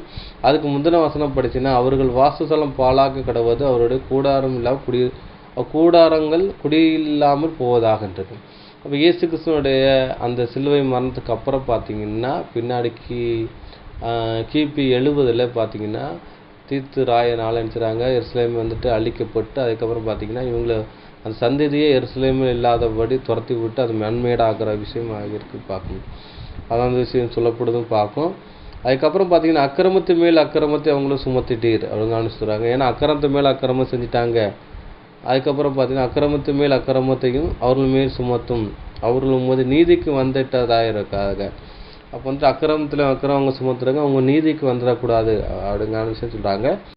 நீதிக்கு வந்துட்டாதையாக இருப்பாராக, பரலோக ராஜ்யம் வாய்ப்புக்கு வந்துடாம அவங்க விஷயம் சொல்கிறான்னு பார்க்கும். ஜீவ புஸ்தகத்திலேருந்து அவர்களுடைய பேர் கெடுக்கப்பட்டு போவதாக, நீதிமானவருடைய பேரோடு அவர்கள் பேர் எழுதப்படாது இருப்பதாக. அப்போ ஜீவ புஸ்தகம்ங்கிற விஷயம்னா பரலோக வாய்ப்புக்குள்ளே என்ன செய்யுது அவங்களுக்கு வேண்டாம், அவங்க பேரை கிறுக்கி போட்டுருங்க அங்கே விஷயம் சொல்கிறான்னு பார்க்கும். அவங்க தான் சியோன் குமாரத்தின்னு சொல்லி ஏசியா தீர்க்க தரிசனம் நிறைய வசனங்களாக இருக்குது. இப்போ அந்த அழைப்புக்குள்ளே அவங்க அதில் நீக்கப்பட்டு அந்த அழைப்புக்குள்ளே யார் வரான்னு பார்த்தீங்கன்னா புறஜாதியாக நம்மளே 1,46,000 அந்த லிஸ்ட்டுக்குள்ளே அனுப்பிச்சிட்டு கொண்டு வரான்னு பார்க்கும். அந்த அழைப்புக்குள்ளே யார் தான் இருந்தாங்க பார்த்தீங்கன்னா பரலோக அழைப்புக்குள்ளே இஸ்ரேல் ஜனங்கள் இருந்தாங்க. இப்போ அந்த அழைப்பை நமக்கு தேவன் நினைச்சிடாத கொடுத்துருக்கான்னு பார்க்கும். அதான் விஷயம் சொல்லப்படுதுன்னு பார்க்கும். அதான் ஒரு வாழ்க்கை நடந்த அந்த இன்சிடென்ட் பார்க்கும். அடுத்தபடியாக அன்புக்குரிய சகோதரர்களே ஒரு வசனம் வாசிக்கலாம். மத்தேயு 27 அதிகாரம் 51 வசனம் வாசிக்கலாம். மத்தேயு எழுதின சுவிசேஷம் அதிகாரம் 27 வசனம் 51. அப்பொழுது தேவாலயத்தின் திரைச்சீலை மேல் தொடங்கி கீழ்வரைக்கும் 2ஆக கிழிந்தது, பூமியும் அதிர்ந்தது, கண்மலைகளும் பிளந்தது. அப்போதும் பார்க்கும். அப்போ பார்த்தீங்கன்னா அப்பொழுது தேவாலயத்து திரைச்சீலை 2ஆக கிழிந்தது என்று. அப்போ இயேசு கிறிஸ்து மரணம் அடைஞ்சதுக்கப்புறம் பார்த்தீங்கன்னா அப்போ தேவாலயம் என்னென்னு பார்த்தீங்கன்னா ஆசாரிப்பு கூடாரம் தான் தேவாலயமாக கன்வெர்ட் ஆகுது. அங்கே தான் பழியும் காணிக்கையும் அங்கே செல்லுப்படுத்துது. அப்போ இந்த திரைச்சிலைங்கிற விஷயம் என்னென்னா பரிசுத்த ஸ்தலத்துக்கும் மகா பரிசுத்த ஸ்தலத்துக்கும் உள்ள இடப்பட்ட இடம் தான் பார்க்கும். அதுக்குள்ளே பார்த்தீங்கன்னா கிருபாசன பெட்டி இருக்கும் பார்க்கும். அங்கே தான் தேவன் பேசுவார்னு பார்க்கும். அப்போ அங்கே பிரதான ஆசாரியம் மட்டும்தான் போகிறதுக்கு வாய்ப்பு இருக்கும் பார்க்கும். அதை நினச்சி பண்ணுற பார்த்தீங்கன்னா கிளிக்கிறான்னு பார்க்கும். அப்போ தேவ ஆலயத்துக்கு ஒரு முச்சுப்புள்ளி வைக்கிறான்னு பார்க்கும். தேவாலயத்தை விட்டு தேவன் போயிடுறார், அங்கேருந்து பேசுகிறத நிப்பாட்டிட்டார். அப்போ பயப்படாமல் கிருபாசன தடையில் கிட்டி சேருங்கன்னு சொல்லி எபிரேயரில் சொல்லப்பட்ட விதமாக அங்கே ஒரு முச்சுப்புள்ளி வைக்கான்னு பார்க்கும். பலியையும் காணிக்கையும் எங்கே ஓய பண்ணுறான்னு பார்த்தீங்கன்னா அங்கே இயேசு கிறிஸ்துவனுடைய ரான்சம் ஈடுபலியில் அங்கே ஓய பண்ணுறான்னு பார்க்கும். அப்போ இந்த தீர்க்க தரிசனம் எங்கே எழுதப்பட்டிருக்குன்னு பார்த்தீங்கன்னா இந்த தீர்க்க தரிசனம் தானியேலில் எழுதப்பட்டிருக்கு பார்க்கும். தானியேலில் எழுதப்பட்ட அந்த விஷயம் இங்கே நிறைவேறுக்கு சொல்லப்படுதுன்னு பார்க்கும். தானியேல் 9 அதிகாரம் 27 வசனம் வாசிக்கலாம். தானியேலின் புஸ்தகம் அதிகாரம் 9 வசனம் 27. அவர் ஒரு வாரமளவும் அநேகருக்கு உடன்படிக்கையை உறுதிப்படுத்தி அந்த வாரம் பாதி சென்றபோது பலியையும் காணிக்கையையும் ஒழிய பண்ணுவார். அருவருப்பான செட்டைகளோடே பாழாக்குகிறவன் வந்து இறங்குவான். நிர்ணயிக்கப்பட்டிருக்கிற நிர்மூலம் பாழாக்குகிறவன் மேல் தீரு மட்டும் சொரியும் என்றான். அப்போதும் பார்க்கும் இந்த வசனம் வந்துக்கிட்டு பார்த்தீங்கன்னா 70 வார தீர்க்க தரிசனங்கிறதான நம்ம பாடம் வந்து யூடியூப் சேனலில் இருக்கும். பார்க்க 2 பாகங்கள் இருக்கும். ஆனால் அதை கேட்டிங்கன்னா ரொம்ப பிரயோஜனமாக இருக்கும். ரொம்ப டீட்டெயில்ஸாக அங்கே போட்டிருக்குன்னு பார்க்கும். அப்போ பார்த்தீங்கன்னா என்ன சொல்லப்படுறாங்கன்னா, அவர் ஒரு வாரம் அநேக உடன்படிக்கை உறுதிப்படுத்தி அப்படி சொல்லப்பட்டு, ஒரு வாரங்கிறதான என்னென்னா 7 நாளை அடையாளப்படுத்தி பார்க்கும். ஒரு வாரம் அநேக உடன்படிக்கை உறுதிப்படுத்தி அந்த வாரம் பாதி சென்ற கொண்டு ஒரு வாரத்தில் வந்துட்டு பாதி எதுன்னா 3.5 3.5 நாள்னு பார்க்கும். இந்த 3.5 நாளுங்கிறது என்னென்னா இயேசு கிறிஸ்துனுடைய 3 வருஷத்துடைய ஊழியம் பார்க்கும். அந்த ஊழியத்தைன்னு சொல்கிறாரு. அதாவது அந்த 3 வருஷத்தில் என்ன நடக்குன்னு பார்த்தீங்கன்னா, முடிவில் பலியும் காணிக்கையும் ஓய்வு பண்ணுகிறாங்கிற விஷயம் சொல்கிறான்னு பார்க்கும். அப்போ வந்துட்டு அவங்க பலியும் காணிக்க ஓய்வு பண்ணுறார். அருவருப்பான செட்டின் கீழ் பாழாக்கிறவனுக்கு இறங்கி வந்து நிர்ணயிக்கப்பட்ட இருக்கிற நிர்மூலம் பாழாக்கிறவன் மேல் தீரும் மட்டும் சொரிகின்றது. அப்போ இயேசு கிறிஸ்து ரேன்சமுக்கு அப்புறம் என்ன நடக்கும் பார்த்தீங்கன்னா, பாழாக்கிறவன் வந்துட்டு யாருன்னா தீத்துராயன் வந்துட்டு என்ன பண்ணுறான் வந்து எருசலேமை மண்மேடாக்குற விஷயம் பார்த்தீங்கன்னா, அவன் வந்து கூடாரம் இல்லாமல் குடியூர் இல்லாமல் போவதாகன்னு சொல்லி இஸ்ரேல் ஜனங்களை அடித்து துரத்த விடுற விஷயத்தை அங்கே சொல்லப்படுதுன்னு பார்க்க. அந்த விஷயம் அங்கே நிறைவேறுதுன்னு பார்க்கும்.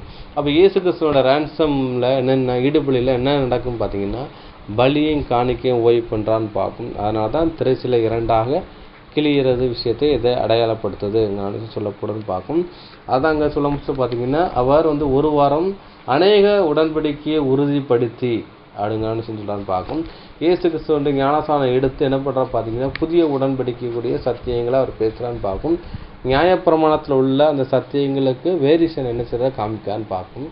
நியாயப்பிரமாணத்தில் ஒருத்தர் வந்து கொலை செஞ்சால் தான் கொலைன்னு பார்க்கும். புதிய ஏற்பாட்டில் புதிய உடன்படிக்கையில் என்ன பண்ணுறோம் பார்த்தீங்கன்னா, ஒரு சகோதரனை நியாயமில்லாமல் கோபித்து கொள்வது கொலை குற்றமாக கருதப்படுதுன்னு பார்க்கும். அதுக்கப்புறம் பார்த்தீங்கன்னா, பழைய ஏற்பாட்டில் விபச்சாரம் செஞ்சால் தான் பாவம்னு பார்க்கும். இங்கே புதிய ஏற்பாட்டில் என்ன செய்யப்படும்னா, ஒரு சகோதரன் ஒரு ஸ்திரீயை இச்சையோடு பார்த்தாலே விபச்சாரம் செய்கிறதுக்கு சமம்னு பார்க்கும். இப்போ பழைய ஏற்பாடில் விபச்சாரம் செஞ்சால் தான் பார்ப்போம். புதிய ஏற்பாடில் வந்துட்டு பார்த்தீங்கன்னா, ஒரு பெண்ணை இச்சையோடு பார்த்தாலே பாவங்கிற விஷயத்த சொல்கிறான்னு பார்க்கும். அதான் புதிய உடன்படிக்கைக்குரிய காரியங்கள் அப்படிங்கிற சொல்லப்படும் பார்க்கும். புதிய உடன்படிக்கைங்கிற விஷயம் சொல்கிறான்னு பார்க்கும். இது எங்கே இருக்குன்னு பார்த்தீங்கன்னா, அப்போஸ்தலர் பவுல் வந்துட்டு எபிரேயருக்கு நிருபத்தில் வந்துட்டு அந்த விஷயங்களை சொல்லி காட்டுறான்னு பார்க்கும். அதை கூட படிக்கலாம். எபிரேயர் 10ஆம் அதிகாரம் 14, 16, 17, 18 வசனங்கள் வாடிக்கலாம். எபிரேயருக்கு எழுதின நிருபம் அதிகாரம் 10 வசனங்கள் 14, 16, 17 மற்றும் 18. ஏனெனில் பரிசுத்தமாக்கப்படுகிறவர்களை ஒரே பலியினாலே இவர் என்றென்றைக்கும் பூரணப்படுத்தி இருக்கிறார். அந்த நாட்களுக்கு பின்பு நான் அவர்களோடே பண்ணும் உடன்படிக்கையாவது, நான் என்னுடைய பிரமாணங்களை அவர்களுடைய இருதயங்களில் வைத்து அவைகளை அவர்களுடைய மனதில் எழுதுவேன் என்று கர்த்தர் சொல்லுகிறார் என்பதை உரைத்த பின்பு அவர்களுடைய பாவங்களையும் அவர்களுடைய அக்கிரமங்களையும் நான் இனி நினைப்பதில்லை என்பதை சொல்லுகிறார். இவைகள் மன்னிக்கப்பட்டதுண்டானால் இனி பாவத்தின் நிமித்தம் பலி செலுத்தப்படுவதில்லையே. அப்போதும் பார்க்கும். அப்போ பார்த்தீங்கன்னா, அன்புக்குரிய சகோதரர்களே, ஏனெனில் பரிசுத்தமாக்கப்படுகிறவர்களை ஒரே பலியினால இவர் என்றென்றைக்கு பூர்ணப்படுத்தியிருக்கிறாருங்கிற விஷயம் சொல்லியிருக்கான்னு பார்க்கும். அதுக்கு முன்னாடி பார்த்தீங்கன்னா, இனி தம்முடைய சத்துருக்களை தமது பாதப்படியாக்கும் வரைக்கும் காத்து கொண்டு இருக்கிறாருங்கிற விஷயம் சொல்லிட்டு பார்த்தோன்னா, ஏனெனில் பரிசுத்தமாக்கப்படுகிறவர்களை ஒரே பலியினால இவர் என்றென்றைக்கு பூர்ணப்படுத்தியிருக்கிறார். பழைய ஏற்பாடு லட்சத்தில் அநேக பலிகள் செஞ்சுட்டு இருக்கு. அந்த பலிக்கு முச்சி பலி எங்கே வைக்கிறான்னு பார்த்தீங்கன்னா, இங்கே வைக்கிறார். இயேசு கிறிஸ்துவோட ரேன்சம் ஈடுபலியே சிலுவை மரத்தில் அங்கே முச்சி பலி வைக்கான்னு பார்க்கும். அதுக்கு முன்னாடி என்ன பாவத்துக்குரிய பலிகள்லாம் நடந்துக்கிட்டே இருக்குது. அந்த என்னைக்கு வந்துட்டு திருசில 2ஆக கிழிக்கப்படுதோ அன்னைக்கு வந்து ஒரு முச்சுப்புள்ளி வைக்கிறான்னு பார்க்கும். அதுக்கப்புறம் பார்த்தீங்கன்னா, அந்த நாட்களுக்கு பின்பு நான் அவர்களோடு பண்ணும் உடன்படிக்கையாவது, நான் என்னுடைய பிரமாணங்களை அவருடைய இதயத்தை வைத்து அவைகளே அவர்களுடைய மனதில் எழுதுவேன் என்று கர்த்தர் சொல்லுகிற என்பது உரைத்த பின்பு என்று. அப்போ பார்த்தீங்கன்னா, இயேசு கிறிஸ்து 3 வருஷனுடைய அந்த உபதேசம் என்ன பார்த்தீங்கன்னா, புதிய உடன்படிக்கைக்குரிய சத்திய உபதேசங்களை அனுப்பிச்சுதான் பேசுகிறாரு. அவங்களை இருதயத்தை எழுதுறான்னு பார்க்கணும். அதனால தான் கேட்க செவி இல்லாமல் கேட்கட்டும் என்று சொல்கிறாங்க. ஏன்னா ஒரு காதில் வாங்கி மறு காதில் விட்டுறக்கூடாது. அந்த காதில் வாங்கினா இதயத்தில் வந்து இது பண்ணணும்னு சொல்கிறான்னு பார்க்கும். அப்போ இருதயத்தில் விருத்த சேதனங்கிற விஷயம் சொல்கிறான்னு பார்க்கும். இருதயத்தில் விருத்த சேதனா அதாவது இதுக்கு முன்னாடி செய்த பாவ பழக்கத்துக்கு அதை கட் பண்ணணும். அந்த மாம்சத்துக்குரிய காரியங்களை கட் பண்ணிவிட்டு புதிய காரியங்களை நீங்கள் இது பண்ணணும். அதான் சொல்கிறாரு, இருதயத்தில் வைத்து அவருக்கு மனதில் எழுதுவேன் என்ற விஷயம் சொல்கிறான்னு பார்க்கும். அவருடைய பாவங்களை அவருடைய அக்கிரமங்களை நான் இனி நினைப்பதில்லை என்பதை சொல்லுகிறார். இவைகள் மன்னிப்பதுண்டானால் இனி பாவத்து நிமித்தம் பழி செலுத்தவில்லை. அப்போ பார்த்தீங்கன்னா ஏற்கனவே செய்த பாவத்துக்கு அவர் வந்து ஒரு முச்சுப்பள்ளி வைக்கிறார் பார்க்கும். அவருடைய பாவங்களையும் அவருடைய அக்கிரமத்தை நான் இனி நினைப்பதில்லை என்று சொல்லியிருக்கிறாருங்கிறார் சொல்கிறான்னு பார்க்கும். அதை தான் இயேசு கிறிஸ்து ரேன்சம் மூலமாக அங்கே ஒரு முச்சுப்புள்ளி வைக்கிறார்ங்கிற விஷயம் சொல்லப்படுதுன்னு பார்க்கும். அதான் விஷயம் பார்க்கும். அடுத்தபடி அன்புக்குரிய சகோதரர்களே, அதுக்கப்புறம் பார்த்தீங்கன்னா இயேசு கிறிஸ்துவ உறவினர்கள் வந்து தூரத்துலேருந்து என்ன பார்த்து நினைச்சாங்க பரிதவிக்கிறாங்கன்னு பார்க்கும். அதை கூட நம்ம படிக்கலாம். மத்தேயு 27 அதிகாரம் 55, 56 வசனங்களை படிக்கலாம். மத்தேயு எழுதின சுவிசேஷம் அதிகாரம் 27 வசனங்கள் 55 மற்றும் 56. மேலும் இயேசுவுக்கு ஊழியம் செய்யும்படி கலிலேயாவிலிருந்து அவரோடே வந்திருந்த அநேக ஸ்திரீகள் அங்கே தூரத்திலே நின்று பார்த்து கொண்டிருந்தார்கள். அவர்களுக்குள்ளே மகதலேனா மரியாளும், யாக்கோபுக்கும் யோசேக்கும் தாயாகிய மரியாளும், செபதேயுவின் குமாரருடைய தாயும் இருந்தார்கள். அப்போதும் பார்க்கும். மேலும் இயேசுக்கு ஊழியம் செய்யும்படி கலிலேயாவிலிருந்து அவரோடு வந்திருந்த அநேக ஸ்திரீகளும் அவரோட தூரத்தில் நின்று பார்த்து கொண்டிருந்தார்கள். பார்த்தீங்கன்னா கலிலே யாரும் பார்த்தீங்கன்னா அவர் வந்து வளர்ந்த ஊர் நாசரேத்து ஊரும் பார்க்கும். அங்கேருந்து நிறைய ஸ்திரீகள் வந்திருக்கான்னு பார்க்கும். அவர் ஊழியத்துக்குன்னா அவர் கூட இருந்திருக்காங்கன்னு பார்க்கும். வெளியே இருந்தவர்களும் இந்த சம்பவத்தெல்லாம் நினச்சிட்டாங்க பார்த்துக்கிட்டு இருக்கான்னு பார்க்கும். அவர்களுக்குள்ளே மதலேன் மரியாளும், யாக்கோப்புக்கும் யோசேக்கும் தாயாகிற மரியாளும், செபதேயின் தாயும் இருந்தார்கள் விஷயம் சொல்கிறோம் பார்க்கும். அதுக்கப்புறம் பார்த்தீங்கன்னா இயேசுவினுடைய தாயையும் நினச்சிட்டாங்க, மரியாளும் அங்கே நினச்சிட்டாங்க, அங்கே இருக்காங்கன்னு பார்க்கும்.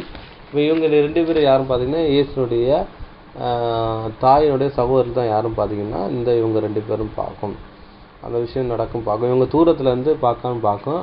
ரெண்டாவது அவங்க சொந்தக்காரங்க உறவினர்கள் நினச்சிட்டாங்க பார்த்தீங்கன்னா தூரத்துலேருந்து பார்க்காங்க. பெற்ற தாய் அவங்களோட சித்தி பிள்ளைகளும் பெரியம்மா பிள்ளைகள் நினச்சிட்டாங்க பார்த்தீங்கன்னா அவங்களும் தூரத்துலேருந்து பார்க்காங்க. அவங்க பிள்ளைகளும் நினச்சிட்டாங்க. அது நடக்கிற சம்பவத்தை என்ன பண்ணுற பார்த்தீங்கன்னா எல்லோரும் இந்த தூரத்துலேருந்து பார்த்துக்கிட்டு இருக்கான்னு பார்க்கும். இயேசு கிறிஸ்துக்கு எந்த உதவியும் செய்ய முடியாத ஒரு சூழ்நிலையில் அவங்க இருக்காங்கன்னு பார்க்கும். அப்போ பார்த்தீங்கன்னா இந்த சம்பவம் எங்கே வந்துட்டு தீர்க்க தரிசனம் எழுதப்பட்டதுங்கிற விஷயத்தை படிக்கலாம். சங்கீதம் 38 சங்கீதம் 6 முதல் 12 வசனங்களை வாசிக்கலாம் பார்க்கலாம். சங்கீதங்களின் புஸ்தகம் அதிகாரம் 38 வசனங்கள் 6 முதல் 12 வரை. நான் வேதனைப்பட்டு ஒடுங்கினேன், நாள் முழுவதும் துக்கப்பட்டு திரிகிறேன். என் குடல்கள் எரிபந்தமாய் எரிகிறது, என் மாம்சத்தில் ஆரோக்கியம் இல்லை. நான் பெலனற்று போய் மிகவும் நொறுக்கப்பட்டேன். என் இருதயத்தின் கொந்தளிப்பினால் கதறுகிறேன். ஆண்டவரே, என் ஏக்கங்கள் எல்லாம் உமக்கு முன்பாக இருக்கிறது. என் தவிப்பு உமக்கு மறைவாய் இருக்கவில்லை. என் உள்ளம் குழம்பி அலைகிறது. என் பெலன் என்னை விட்டு விலகி என் கண்களில் ஒளி முதலாய் இல்லாமற் போயிற்று. என் சிநேகிதரும் என் தோழரும் என் வாதையை கண்டு விலகுகிறார்கள். என் இனத்தாரும் தூரத்திலே நிற்கிறார்கள். என் பிராணனை வாங்க தேடுகிறவர்கள் எனக்கு கண்ணிகளை வைக்கிறார்கள். எனக்கு பொல்லாங்கு தேடுகிறவர்கள் கேடானவைகளை பேசி நாள் முழுதும் வஞ்சனைகளை யோசிக்கிறார்கள். அப்போதும் பார்க்கும். அன்புக்குரிய சகோதரர்களே, அங்கே சொல்லப்பட்டிருக்கு, நான் வேதனைப்பட்டு ஒடுங்கினேன், நாள் முழுவதும் துக்கப்பட்டு திரிகிறேன் இருக்க. அப்போ சிலுவை மரத்தில் பார்த்தீங்கன்னா அங்கே ஒரு வேதனை இருக்க பார்க்கும். 6 மணி நேரம் என்ன பண்ணுற பார்த்தீங்கன்னா சிலுவையில் அவர் தொங்கி இருக்கிறான்னு பார்க்கும். ஒரு மனிதனே நம்மளை என்ன பண்ணுறோம் பார்த்தீங்கன்னா 8 மணி நேரத்தை வேலை இல்லை, 6 மணி நேரம் தான் செய்வோம்னு பார்க்கும். அதில் 2 டீ பிரேக்கு லஞ்ச் பிரேக்கில் 2 மணி நேரம் பேருன்னு பார்க்கும். அப்போ பார்த்தீங்கன்னா இங்கே வந்துட்டு ஒரு நினைச்சிட்டு இருப்பது நாள் முழுவதுங்கிற விஷயம் பார்த்தீங்கன்னா அந்த 6 மணி நேரத்தை ஒரு நாளுங்கிற விஷயம் சொல்லப்பட்டுன்னு பார்க்கும். அது வரைக்கும் நினைச்சாரு அவர் வந்து சிலுவையில் தொங்கி இருக்கிறான்னு பார்க்கும். அந்த ஒரு நாளுங்கிறதுன்னா 6 மணி நேரங்கிறது 6000 வருஷத்துடைய மனு குலத்தின் பாவத்தை ஒரு சுமந்து தீர்க்கிற ஒரு விஷயத்தை அடையாளப்படுத்துன்னு பார்க்கும். என் குடல் எரிபந்தமாக எரிகிறது, என் மாம்சம் ஆரோக்கியம் இல்லை. அவன் பயத்தின் நிமித்தம் என்ன பண்ணுற பற்றில குடலில் வந்துட்டு எரியுதுன்னு பார்க்கும். ஒரு பயம் வந்தாலே நம்ம என்ன பார்த்தோம்னா குடலில் வந்துட்டு அங்கே எரிகிற விஷயமா இருக்குன்னு பார்க்கும். அதனால தான் சொல்லுவாங்க, என் வயிற்ற புளியை கரைக்கிற மாதிரி இருக்குது அப்படின்னு வச்சுருவாங்களா, அந்த விஷயம் சொல்லப்பட்டு பயம் வந்தாலே அங்கே தான் அங்கே வந்து ஒரு மனுஷனுக்கு தாகம்னு பார்க்கும். எரிகிறது அங்கே விஷயம் சொல்கிறதுன்னு பார்க்கும். அதுக்கப்புறம் நான் பலனற்று போய் மிகவும் நொறுக்கப்பட்டேன், என் இருதயம் கொந்தளிப்பாய் கதறுகிறது என்றது. அப்போ கொந்தளிப்புங்கிறது ரத்த கொதிப்பு மாதிரி ஒரு விஷயம்னு பார்க்கும். கொதிக்கிறேன் ஏன்னா இருதயம் தான் நினச்சிட்டு பார்த்தீங்கன்னா பிளட்டுகளெல்லாம் பம்ப் பண்ணி எங்கே கொண்டு போகுது பார்த்தீங்கன்னா எல்லா ரத்த நாளங்களுக்கும் என்ன பண்ணுன்னா நரம்பு வழியாக எல்லா கை விரல் எல்லாத்துக்கும் என்ன பண்ணுற பார்த்தீங்கன்னா பம்ப் பண்ணி கொண்டு போகுது. இப்போ அங்கங்கே பீட்டுனால அது வந்துட்டு அதிகமாக பம்ப் ஆகுது. ஆனால் பார்த்தீங்கன்னா எல்லா ரத்தம் வெளியே போயிட்டு இருக்குன்னு பார்க்கும். அது என்னென்னா எப்போ வெடிக்குன்னு சொல்ல முடியாதுன்னு பார்க்கும். அந்த மாதிரி ஒரு விஷயம் அங்கே நடந்துகிட்டு இருக்குன்னு பார்க்கும். அதுக்கப்புறம் ஆண்டவரே, என்னுடைய ஏக்கம் எல்லாம் உமக்கு முன்பாக இருக்கிறது, என்னை தப்பிவியும் உமக்கு மறைவாக இருக்கவில்லைங்கிற விஷயம் சொல்கிறான் பார்க்கும். அவருடைய கதறல் என்ன பார்த்தீங்கன்னா கெத்செமனே தோட்டத்திலேருந்து சிலுவை மரம் வரைக்கும் அவரை காப்பாற்றுங்கன்னு சொல்கிறாரு. ஆனால் வந்து நம் நிமித்தம் ஆதாமி சந்ததி நிமித்தம் என்ன பண்ணுறா பார்த்தீங்கன்னா அவர் முகத்தை மறைச்சிட்றான்னு பார்க்கும். என் உள்ளம் குழம்பி அலைகிறது, என் பலன் என்னை விட்டு விலகியாச்சு, என் கண்கள் ஒளி முதலாக இல்லாமல் போயிடுச்சுன்ட்டு. அப்போ என் உள்ளம் குழம்பி அலைகிறதுன்னா அது என்ன செய்வேன்னே தெரியாது. நான் கேட்குறது சரியா? ஏன்னா பிதாவை தேவனிட்ட அவரே கேட்டு வராரு. புஸ்தக சொல்ல என்னை குறித்து எழுதியிருக்கு, நான் வாரேங்கிற விஷயம் சொல்கிறான்னு பார்க்கும். ஏசியாவில் சொல்ல முச்சில் பார்த்தீங்கன்னா என்ன சொல்கிறா பார்த்தீங்கன்னா, நான் யாரை அனுப்புவேன், யார் என்ன காரியமாக போவா என்னு சொல்ல முடியாது. இதோ அடியன் அனுப்பி நான் போகிறேன்னு சொல்லி வாலண்டியர்ஸை தான் வராரு. ஆனால் இப்போ என்ன பண்ணுறா பார்த்தீங்கன்னா இங்கே சொல்கிறாரு, என் உள்ளம் குழம்பி அழுகிறது, என் பலன் என்னை விட்டு விலகி இருக்குது, நான் என் கண்கள் ஒளி முதலாக இல்லாமல் போயிட்டு அங்கே விஷயம் சொல்கிறாரு. என் சிநேகிதரும் என் தோழரும் என் வாதையை கண்டு விலகி இருக்கிறார்கள், என் இனத்தார் தூரத்தில் நிற்கிறார்கள். அந்த சம்பவம் எக்ஸாக்டாக இங்கே சொல்லப்படுதுன்னு பார்க்கும். என் சிநேகிதரன்னா யாருன்னு பார்த்தீங்கன்னா சீசர்களை சொல்கிறாரு. என் சிநேகிதர் என் தோழர்கள் அங்கே விஷயம் சொல்கிறார் பார்க்கும். மலவானம் தோழன் இருக்கும் பட்சத்தில் அவர் வந்துட்டு உபாசிக்கிறது இல்லையேங்கிற விஷயம் சொல்கிறான்னு பார்க்கும். அவன் பார்த்தீங்கன்னா பரிசேயர்கள் சதிசேயர்கள் நம்ம ஆண்டவராக இயேசு கிறிஸ்துவை வந்துட்டு என்ன செய்கிறாங்கன்னா குற்றம் கண்டுபிடிக்காங்க. என்ன செய்கிறாங்கன்னா யோவான் சீசர்களும் பரிசேயர்களும் வாரத்தில் 2 நாள் உபவாசம் இருக்காங்க. ஒவ்வொரு சீசர்கள் வந்துட்டு ஏன் உபவாசம் இருக்கலன்னு சொன்னோன்னா அவர் என்ன சொல்கிறான்னு பார்த்தீங்கன்னா மலவான தோழன் இருக்கும் பட்சத்தில் அவர் உபவாசிக்க வேண்டிய அவசியம் இல்லைன்னு இருக்கார். அவர் எடுபடும் நாளிலே உபவாசிப்பார்கள்னு இருக்காரு. அப்போ தான் அங்கே தோழர்கள் அப்படிங்கிற விஷயத்த சொல்கிறான்னு பார்க்கும். இப்போ அந்த தோழர்களே என்ன செய்யாது அவர் கூடவே இல்லைன்னு பார்க்கும். என் வாதையை கண்டு விலகினார்கள், என் இனத்தார் தூரத்தில் நிற்கிறார். வாதை அவர் விட்டு அவருக்கு வாதைன்னா அவர் கஷ்டங்களை வச்சு விட்டுட்டு போயிட்டாங்கன்னு பார்க்கும். மேப்பனை வெட்டுமே மந்தை ஆடுகள் சிதறி இருக்கு என்று சொல்ல அந்த வேதவாக்கி நிறைவேறத்தக்கதாக நினைச்சிட்டாங்க அவங்க ஓடி போயிட்டாங்கன்னு பார்க்கும்.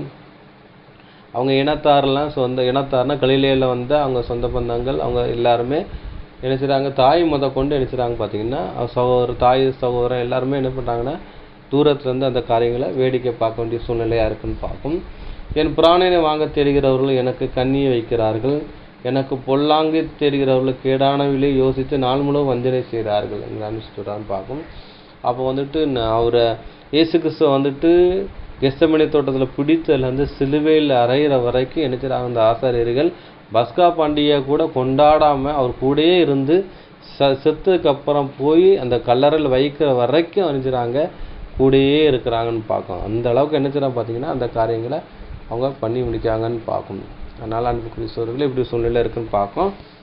அடுத்தபடியாக அன்புக்குரியதில் நீதிமான எலும்புகள் முறிக்கப்படுவலைங்கிறதான ஒரு தீர்க்க தரிசனம் கூட அங்கே எழுதிருக்குன்னு பார்க்க, அதை கூட படிக்கலாம். யோவான் 19ஆம் அதிகாரம் 36ஆம் வசனத்தில் இருக்குன்னு பார்க்கும். அவருடைய எலும்புகள் ஒன்று முறிக்கப்படுவதில்லை என்கிற வேத வாக்கியம் நிறைவேறும்படி இப்படி நடந்தது, அல்லாமல் தங்களை குத்தினவரை நோக்கி பார்ப்பால் என்று சொல்லுகிற வேத வாக்கியம் சொல்லுகிறதுங்கிற விஷயத்தை அங்கே சொல்லப்படுதுன்னு பார்க்கும்.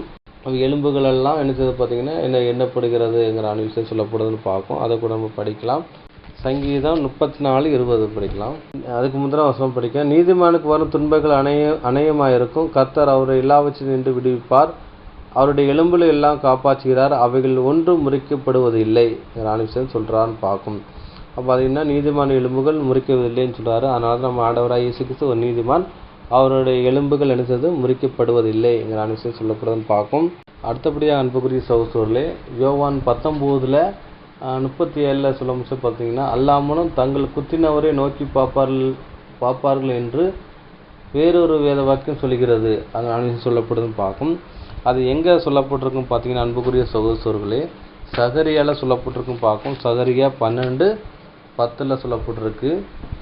நான் தாவீது குடும்பத்தின் மேலும் எருசலேம் குடிகளின் மேலும் கிருபையும் ஆவியையும் விண்ணப்பின் ஆவியையும் ஊற்றுவேன். அப்பொழுது அவர்கள் தங்களை குத்தினவர் என்னை நோக்கி பார்ப்பார்கள். ஒரே பேரனுக்காக புலம்புவது போல எனக்காக புலம்பி ஒருவன் தன் தலைச்சன் பிள்ளைகளுக்காக துக்கித் அழுவது போல எனக்காக மனம் கசந்து துக்கித் அழுவான்னு பார்க்கும். அப்போ பார்த்தீங்கன்னா தங்கள் குத்தினவர்கள் என் நோக்கி பார்ப்பார்கள் அங்கே விஷயம் சொல்லப்படுதுன்னு பார்க்கும். இவங்க வந்துட்டு குத்தின நோக்கி பார்த்துருக்காங்கன்னு சொல்கிறப்ப அந்த விஷயம் என்ன போட்டிருக்குன்னா சகரியால் சொல்லப்பட்டிருக்கு. அங்கே குத்திட்டு என்ன நோக்கி பார்க்காங்க. அது எப்போன்னு பார்க்காங்கன்னா அங்கே வந்து பரியாசம் பண்ணி சிரிக்காங்க. ஆனால் ஒரு நாள் வந்து அழுது புலம்பி என்ன செய்வாங்க, குத்தினவரை நோக்கி பார்ப்பாங்க. எப்போ பார்ப்பாங்கன்னா இயேசு கிறிஸ்து 2ஆம் வருகையில் வரும்போச்சுல பார்க்கும். வான மண்டலத்தில் அவர் வந்துட்டு பிதாவின் மகிமை பொறுத்திட வரும்போச்சுல தான் பார்ப்பாங்கன்னு பார்க்கும். இதே தான் நம்ம ஆண்டவராக இயேசு கிறிஸ்து பிலாத்துட்ட சொல்லும் போச்சுல அவர் சொல்கிறான்னு பார்க்கும்.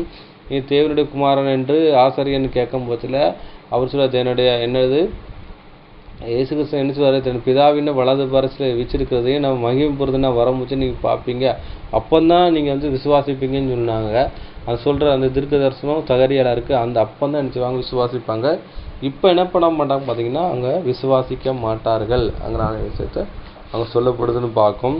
அது எங்கே இருக்குதுன்னு பார்த்தீங்கன்னா மத்தேயு சுவிசேஷம் 26ஆம் அதிகாரத்தில் சொல்லப்பட்டிருக்கு.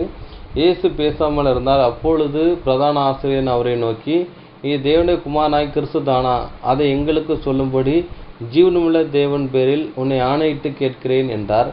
அதற்கு இயேசு சொன்னபடி தான் அன்றியும் மனுஷகுமாரன் சர்வ வல்லவருடைய வலது பாரத்தில் வீச்சிருப்பதையும் வானத்தின் மேகங்கள் மேல் வருவதையும் இது முதல் காண்பீர்கள் என்று சொல்கிறேன் என்றார்.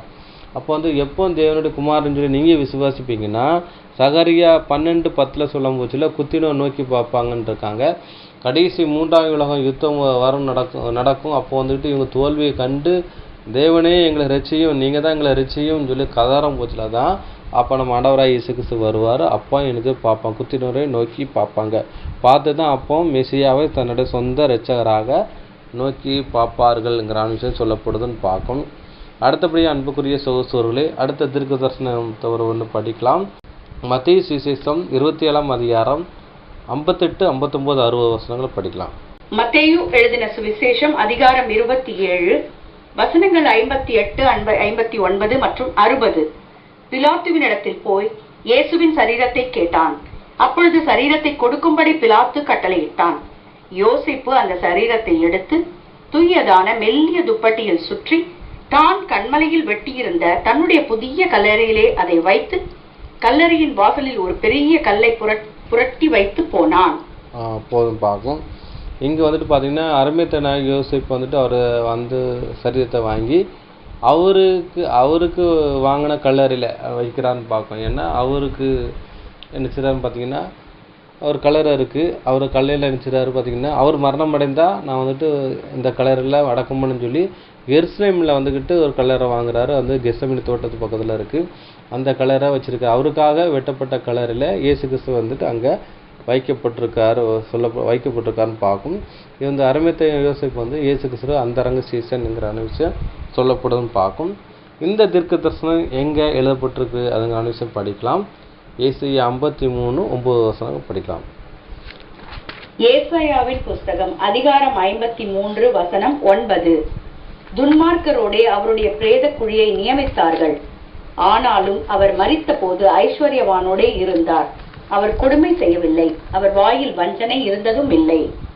அப்போதும் பார்க்கும். துன்மார்க்கரோடு அவர் பிரேத குழியை நியமித்தார்கள். அப்போ வந்து 2 கல்வர் மத்தியில் வந்துட்டு அறையப்பட்டார்னு பார்க்கும்.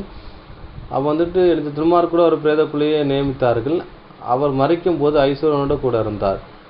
அவர் வந்து கொடுமை செய்யவில்லை, அவர் வாயில் வஞ்சனை இல்லை. அவர் வந்துட்டு செய்த குற்றத்துக்காக வந்துட்டு மறிக்கலை, அவர் வந்துட்டு வஞ்சனையும் செய்யலை. அப்படி பார்த்தீங்கன்னா நம்மளோட அக்கிரமத்தை நிமித்தம் என்ன பண்ணுறா பார்த்தீங்கன்னா அவர் வந்துட்டு காயப்பட்டாருங்க சொல்லப்படுதுன்னு பார்க்கும். அப்போ துன்மார்க்கரோட பிரேத குழியை நியமித்தார்கள். ஆனால் வந்துட்டு பார்த்தீங்கன்னா ஐஸ்வர்யவானோடு இருந்தார். ஐஸ்வர்யன்னா நம்ம வந்து யோசேப்பு வந்துட்டு அருமைத்தர யோசேப்பு வந்து ஐஸ்வர்யன்னு பார்க்கும். நிக்கதோமும் ஐஸ்வர்யன்னு பார்க்கும். இவங்கெல்லாம் செனட் சபை உறுப்பினர்னு பார்க்கும். இவங்க வந்து நியாயாதிபதிகள் அங்கே விஷயம் சொல்லப்படுதுன்னு பார்க்கும். அடுத்தபடியாக அன்புக்குரிய சகோதரர்களே, அப்போ இயேசு கிறிஸ்து மரணம் எப்பொழுது அந்த தீர்க்க தரிசனம் எழுதப்பட்டது என்கிறான விஷயம் சொல்லப்படுதுன்னு பார்க்கும். அப்போ புஸ்தகத்தூரில் என்னை குறித்து எழுதப்பட்டிருக்கே என்கிறான விஷயம் சொல்லப்படுதுன்னு பார்க்கும். அது எங்கே சொல்லப்பட்டிருக்கு, எப்போ எழுதப்பட்டதுங்கிறான விஷயத்தை படிக்கலாம். 1 பேதுரு 1ஆம் அதிகாரம் 19-20 வசனங்கள் படிக்கலாம். பேதுரு எழுதின முதலாம் நிருபம் அதிகாரம் 1 வசனங்கள் 19 மற்றும் 20. குற்றமில்லாத மாசற்ற ஆட்டுக்குட்டியாகிய கிறிஸ்துவின் வெளியேற பெற்ற இரத்தத்தினாலே மீட்கப்பட்டீர்கள் என்று அறிந்திருக்கிறீர்களே. அவர் உலக தோற்றத்திற்கு முன்னே குறிக்கப்பட்டவராய் இருந்து தமது மூலமாய் தேவன் மேல் விசுவாசமாய் இருக்கிற உங்களுக்காக இந்த கடைசி காலங்களில் வெளிப்பட்டார். அப்போதும் பார்க்கும். அப்போ பார்த்தீங்கன்னா அன்புக்குரிய சகோதரர்களே, இங்கே என்ன சொல்லப்பட்டிருக்குன்னா, குற்றமில்லாத மாசற்ற ஆட்டுக்குட்டி ஆகிய கிறிஸ்துவின் விலையேற பெற்ற இரத்தத்தினாலே மீட்கப்பட்டீர்கள் என்று அறிந்திருக்கிறேன் என்று சொல்லிட்டு, அவர் உலக தோற்றத்திற்கு முன்னே குறிக்கப்பட்டவராய் இருந்து என்று சொல்லப்பட்டிருக்கு. அப்போ பார்த்தீங்கன்னா அவர் எப்பொழுதும் மறிக்கப்படுவார், எப்போ இந்த நம்மளுக்காக பாவ நிவர்த்தி செய்வாருங்கிறான விஷயத்தை எப்போ சொல்லப்பட்டிருக்குன்னா, எப்போ அந்த புஸ்தகத்தில் எழுதப்பட்டிருக்குன்னா உலக தோற்றத்துக்கு முன்றே.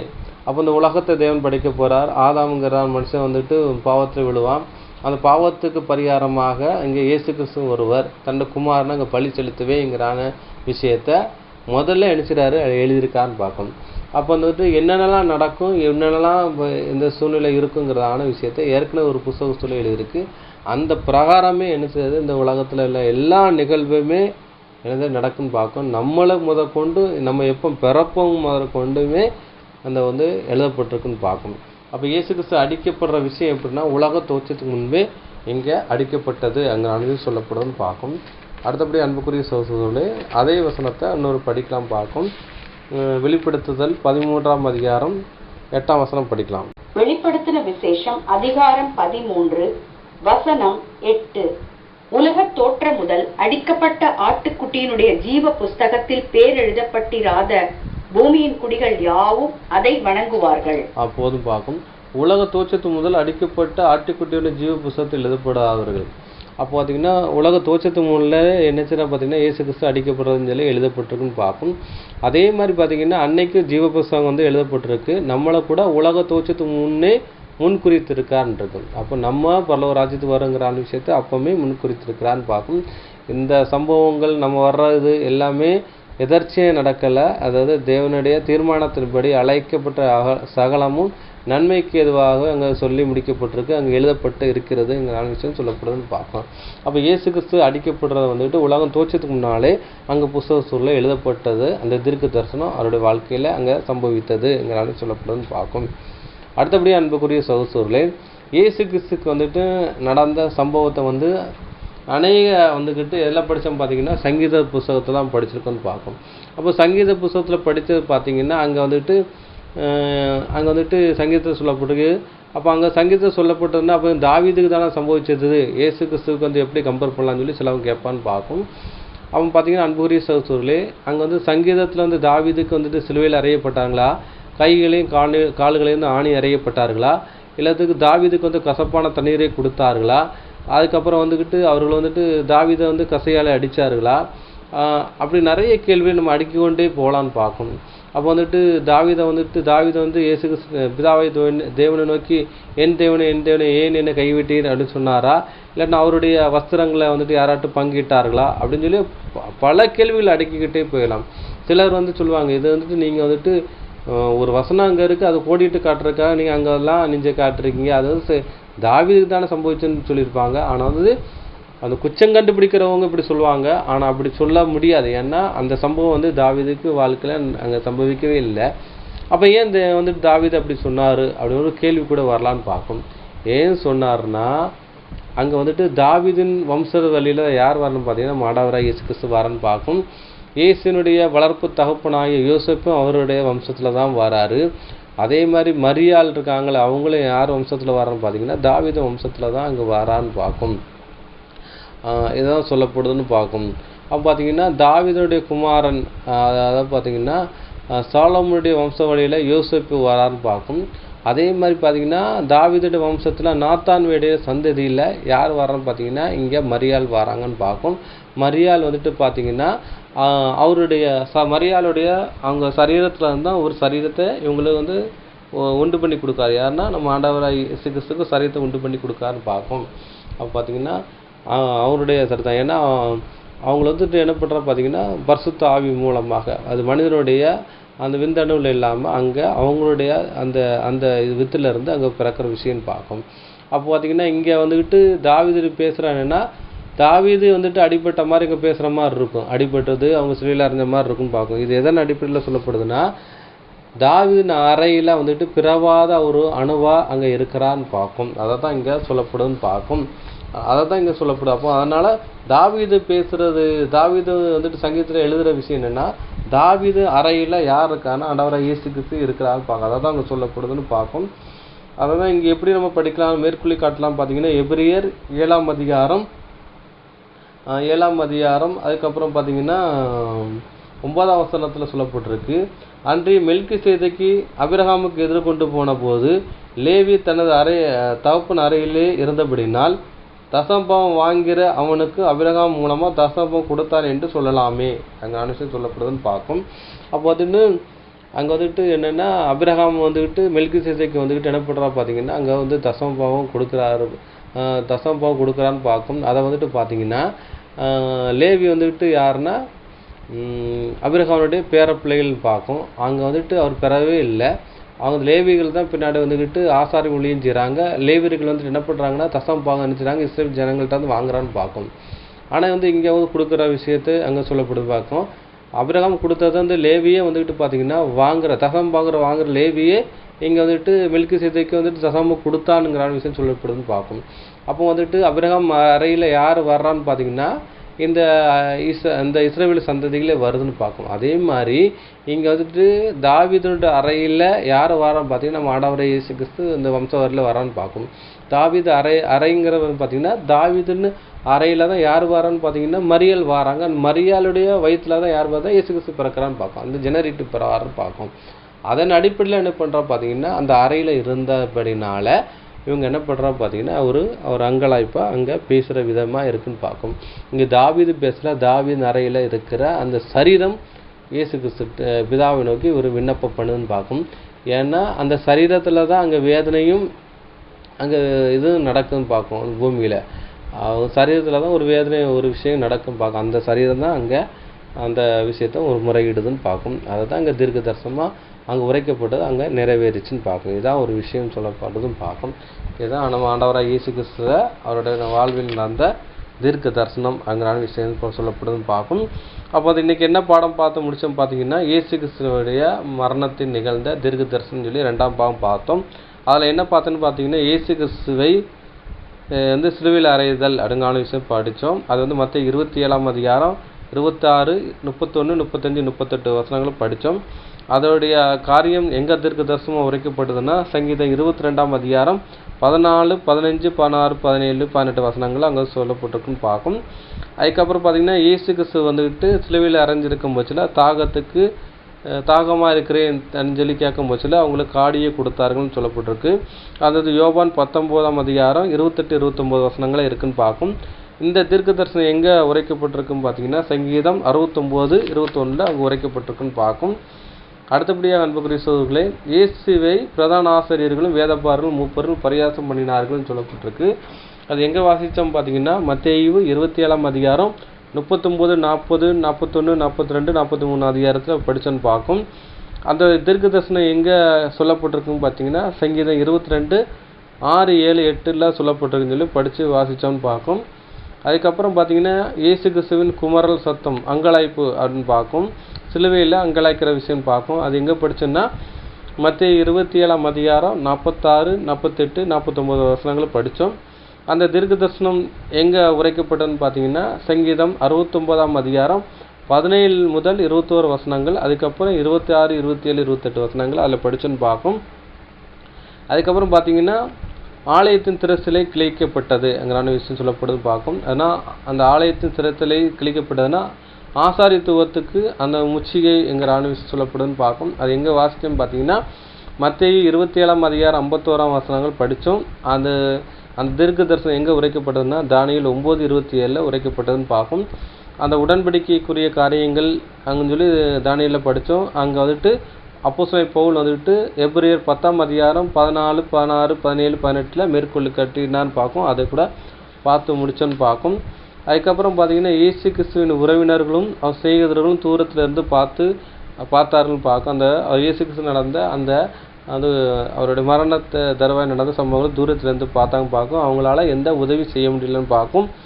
அதை மத்திய 27ஆம் அதிகாரம் 55, 56 வசனங்களை படித்தோம்.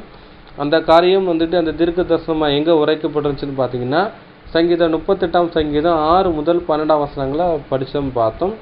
அதுக்கப்புறம் பார்த்தீங்கன்னா அன்புக்குரிய சகோதரர்களே, இயேசு கிறிஸ்து சிலுவையில் அறைஞ்சிருக்க முடியல, கடைசியில் அவர் மறைச்சிட்டாரா இல்லையாங்கிறான விஷயத்த வந்துட்டு கால் எலும்பில் முறிக்கணும். ஆனால் அவர் முறிக்கப்படலை. ஏன்னா அதுக்கு முன்னாடி இறந்துருப்பான்னு பார்க்கும். அதன் நீதிமானின் எறும்புகள் முறிக்கப்படுவதில்லை என்று சொல்லப்பட்டிருக்கு. அந்த வேத வாக்கியம் நிறைவேறத்தக்கதாகங்கிறான ஒரு விஷயம் சொல்லப்படுதுன்னு பார்க்கும். அது எங்கே வாசிக்கலாம் பார்த்தீங்கன்னா யோவான் 19:36 வசனங்களை வாசித்தோம். அந்த தீர்க்க தரிசனம் எங்கே உரைக்கப்பட்டதுன்னு பார்த்தீங்கன்னா சங்கீதம் 34:20 உரைக்கப்பட்டதுன்னு பார்க்கும். அதுக்கப்புறம் யோவான் 19:38 என்ன போட்டிருக்குன்னா 37, 38 அவர்களை குத்தினவர் நோக்கி பார்ப்பார்கள் அங்கே விஷயம் சொல்லப்பட்டிருக்கு. அங்கே குத்தினவரும் நோக்கி பார்த்தாங்க, அவரை கேலி கிண்டல் பண்ணாங்க. அது மனம் திரும்பி எப்போ பார்ப்பாங்க பார்த்தீங்கன்னா சகரியா 12:10 கடைசி தருவாயில் பார்ப்பாங்கன்னு சொல்லப்படுதுன்னு பார்க்கும். அடுத்தபடி அன்புக்குரிய சகோதரர்களே, இயேசு கிறிஸ்து உடலை வாங்கி அடக்கம் பண்ணுறது, அது அருமத்தனாகிய யோசேப்பு வந்துட்டு வாங்கி உடலை அடக்கம் பண்ணுறான்னு பார்க்கும். அது எங்கே வாசித்தோன்னு பார்த்தீங்கன்னா மத்திய 27ஆம் அதிகாரம் 58, 59, 60 வசனங்களை வாசித்தோன்னு பார்க்கும்.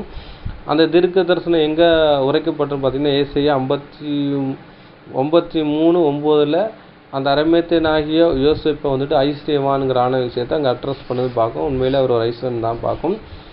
பார்த்தீங்கன்னா இந்த தீர்க்க தரிசனங்களாம் எப்பொழுது உரைக்கப்பட்டதுன்னு பார்த்தீங்கன்னா உலக தோற்றத்துக்கு முன்னாலே அங்கே உரைக்கப்பட்ட தீர்க்க தரிசனம் சொல்லப்பட்டுன்னு பார்க்கும். அது எங்கே படித்தோம்னா 1 பேதுரு 1ஆம் அதிகாரம் 19, 20 படித்தோம். அதுக்கப்புறம் பார்த்தீங்கன்னா வெளிப்படுத்தல் 13:8 விஷயங்களை பார்த்து முடித்தோம். இதான் அந்த விஷயம் படித்தோம் பார்க்கும். இதுதான் அந்த இயேசு கிறிஸ்து மரணத்தில் நிகழ்ந்த தீர்க்க தரிசனத்தின் நிறைவுங்கிற விஷயம் பார்த்து முடிச்சுன்னு பார்க்கும். இவ்வளோ நேரம் பொறுமையை கேட்டவங்களே தேவன் தாமே ஆசீர்வதிப்பாராக. ஆமென்.